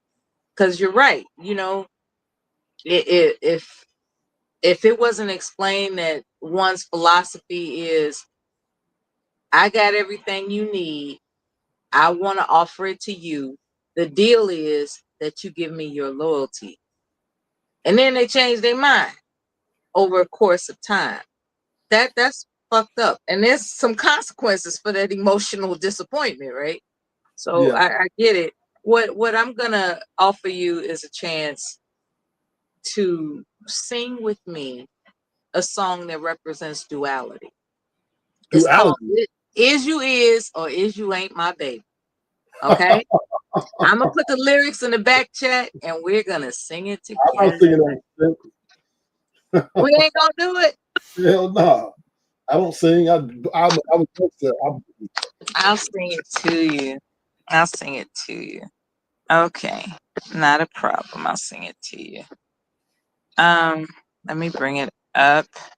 I'm not gonna play the music. These are just lyrics. Okay. I'm not asking you to play music. Okay. So what's really interesting about this song, or rather these lyrics, is that it introduces a girl, quote unquote, a girl as the interest. But when I examine these lyrics, a man could actually be in this shit. So I'm gonna switch it over to the man. I've got a man who's always late. Anytime we have a date, but I love him. Yes, I love him. I'm gonna walk right up to his gate and see if I can get it straight. 'Cause I want him. I'm gonna ask him, is you is or is you ain't my baby? The way you acting lately makes me doubt. Yours is still my baby, baby. Seems my flame in your heart's done gone out. A man is a creature that's always been strange. Just when you're sure of one, you'll find he's gone and made a change. So Is you is or is you ain't my baby. Maybe baby's found somebody new. Or is my baby still my baby true? And those are the lyrics, right? And so then there's a woman's version for those who are Tom and Jerry fans. They might have seen Tom, playing the song and everything to a female cat lady. But just think about it. My emphasis is on duality. When it comes to these unstable relationships, when it comes to deceitfulness, when it comes to deception, there's duality. Anybody could be anybody until they commit. And the commitment has to be demonstrated in a way that's not easy to get out of, otherwise known as marriage. That's the contract. Okay. And what I would find unfortunate is that the family law system does cater to women. And I don't see men doing anything to, make it fair for the everyday person. If you got a lot of money, oh yeah, you're gonna get your way. But if you are just a regular everyday person, like a man that attempts to fight a woman for spousal support, child support, and all these other financial methods of enforcement, then you ain't got a shot in family court. It errs on the side of a woman. That's a fact. So, is this your chief complaint, that society has elevated women and you got a problem with that? No. Women got the upper hand when it comes to family court. All she got to do is convince you to marry her, and she got the backup of the family court system when she decides to change her mind. Is that your problem? Nope. What's your problem? Is men need to start accepting this. That's the problem. We got to embrace it. That this is the women that we're dealing with are our biggest threat. Mm-hmm. Because that's a strong word, brother. Yeah, because the women are Why using is it a threat? That's a strong word. Because the women because they're showing and proving day to day that they are using the system against us. Mm-hmm. When they get mad, when their emotions get to flipping and switching, they go into the system and say, "Okay, sick them, get them." Okay, so when it comes to children who now have this, and I apologize for switching it up, but I'm just trying to make a connection regarding the authority sense, like who establishes oneself as quote unquote the authority, and how far that authority is allowed to go. In the legal system, children have this phone number to call if they're mad at their parents, or God forbid their parents are in fact abusing them. And my point is that these laws have been developed through extensive research to determine that the most vulnerable gets the benefit against who is deemed to be most likely the aggressor. It would seem, according to the family court system and other, things in place that allow people to reach out, men are, how can I put this? Scientifically speaking, through a lot of clinical research, men have been determined to be the ones who would aggress themselves. And, and you know, you're saying like women leave us, women leave us, women leave us. It's like you're painting a picture that women have become the aggressors. And I just want to establish where that came from. Like, in the world that you're discussing, I'm not talking about, regular people that don't intend to harm others. I'm discussing the type of atmosphere you've mentioned about women who are conniving and manipulative and scheming and all this other kind of stuff. That comes from somewhere. But according to clinical research, it is a man's nature, just like it's a man's nature to not be with one woman, it's a man's nature to aggress himself. According to clinical research. Could that possibly be the reason why women leave a man? Like she has legal protections not to put up with a man aggressing himself towards her. Like a man who's worked hard all day and come into the house, slamming the door, talking crazy. And she's scared, like, I don't know if he gonna take his frustrations out on me. And after a period of time, she's like, you know what? I'm out. I ain't got to deal with his mood swings. I don't have to deal with this. And you're saying that because you paid her way to be at home in the first place, she's supposed to deal with it. Emphasis on the case of the supposed to's. She's supposed to deal with it because you paid her way to be at home and not have to work. She's supposed to deal with that. Well, once again, right? Those days are over. Happy wife, happy life is the new ideology for the last 20 years. It's been that way for white men for at least 100 years. The Asian men for probably 200 years. But now, in the last 50 years, that's been. Do you think a woman is supposed to put up with random aggression just because you are paying for her comforts? Do you believe that?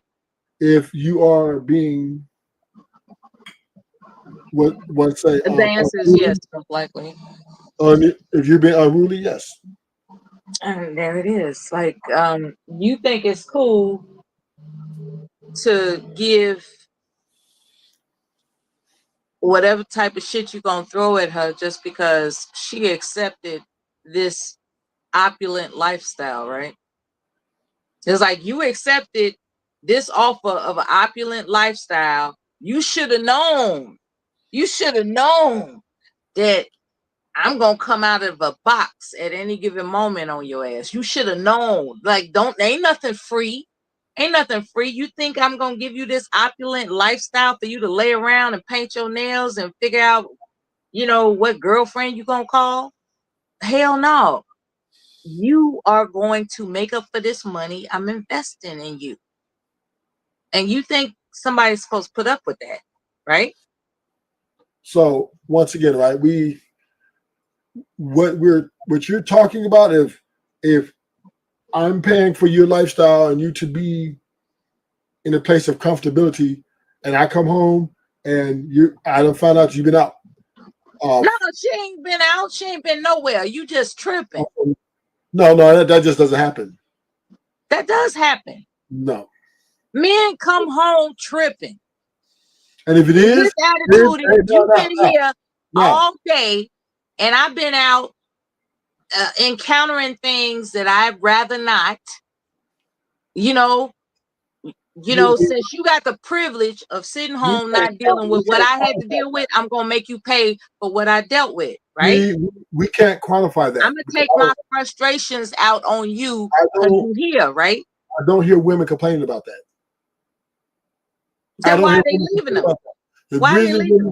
The women are leaving for finances, lack of commitment from the women, and they're leaving because of money, infidelity. Those are what women are living for. Okay, I got one for you. Yeah. Why did Eddie Murphy's wife divorce him? I don't know. Eddie Murphy got plenty of money. Plenty of money.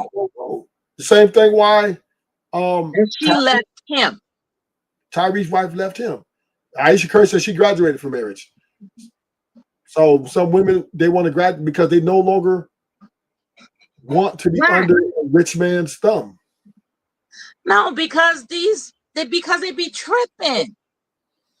They be tripping. I don't know about that. I've not heard women. And you're not acknowledging that men have mood swings that are based in emotions. You're not acknowledging that. I think it's the other way around. I think it's the women. And this is where you're gaslighting us, right? You're making it seem like men are immune to having emotional responses. Okay. So emotions are not designated for women. Men have emotions. Okay, so let me say this, Bella. I'm not saying men are perfect. But you have emotions. So once again, let me finish what I'm saying. Once again, to the women, you signed up for someone who wasn't perfect. So why the fuck are you leaving? If we both are imperfect, right? I mess up, you mess up. We both have something wrong with us. Why is one leaving? Why is one parachuting out the journey when we both said we love each other enough to put up with these imperfections? Because just like the lyrics in the song indicated, it's about being strange. No one wants to acknowledge that they paired up with a strange person, and let alone be prepared to deal with it. Everybody gets together under the case of the supposed twos. Like I said earlier in this live stream, the problem is the case of the supposed twos. Everybody approaches pair bonding with a case of the supposed to. You supposed to do, like, say something as like, you supposed to open my door for me. You supposed to have my meal ready. You're supposed to. This is the problem. People come into these pair bonding relationships with a case of the supposed tos. I'm telling you that from the heart. That's some for real shit. This is why relationships have dissolved and moved on, because people have yet to understand that they're coming into a relationship with a case of the supposed tos.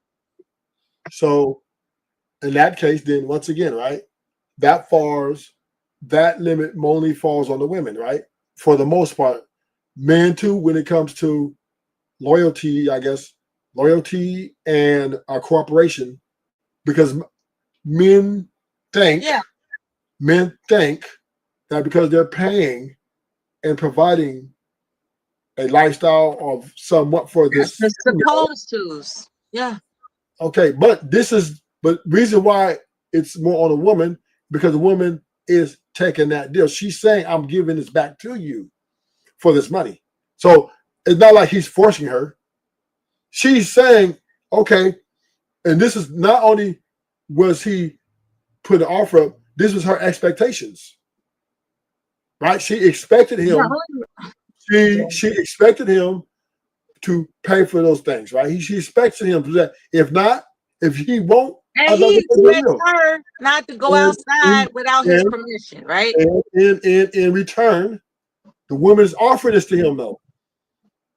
Like she's signing up to be a slave, is what you're saying. Mela, what I'm saying is the women. No, you want a slave. For the money, women. Men want slaves.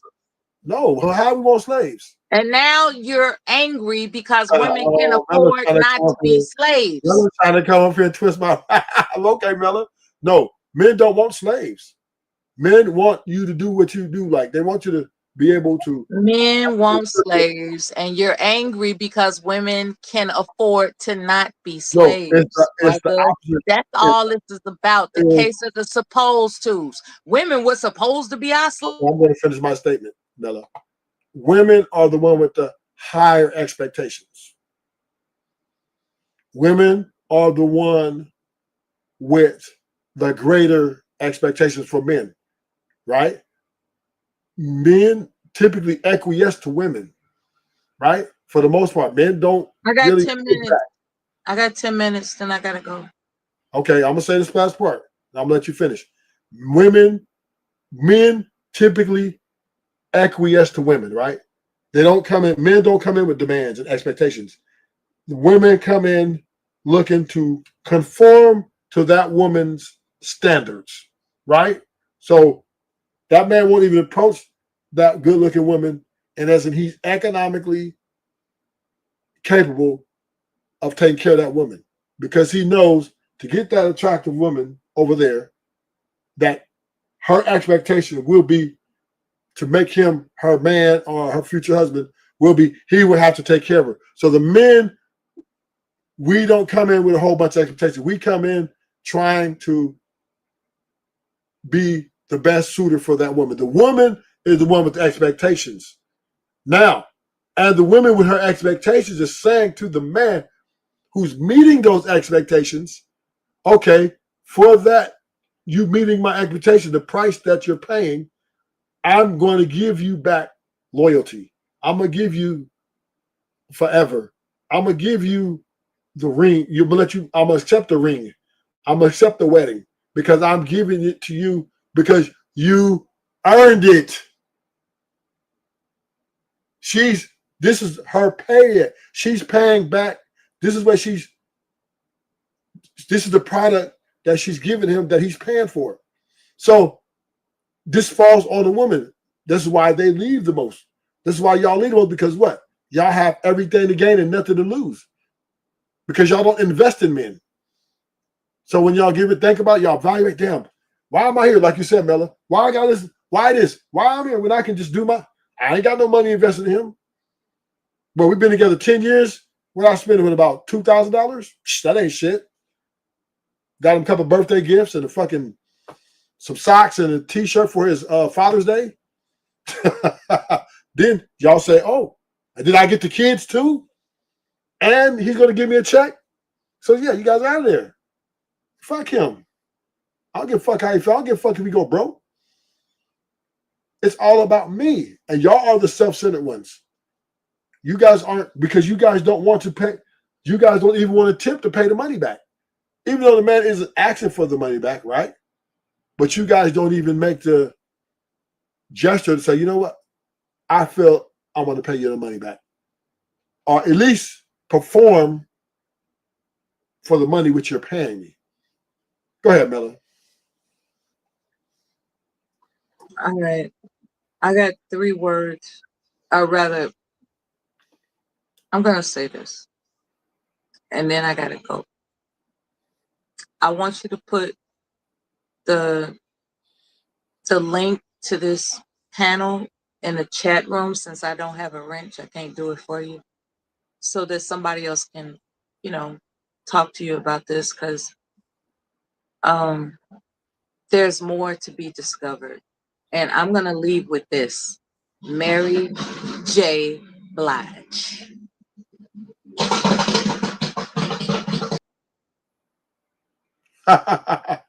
All right, Rufus is going to end the show. Thank y'all for coming. Hit the like button. If you're new, subscribe. Until the next show. Thank you.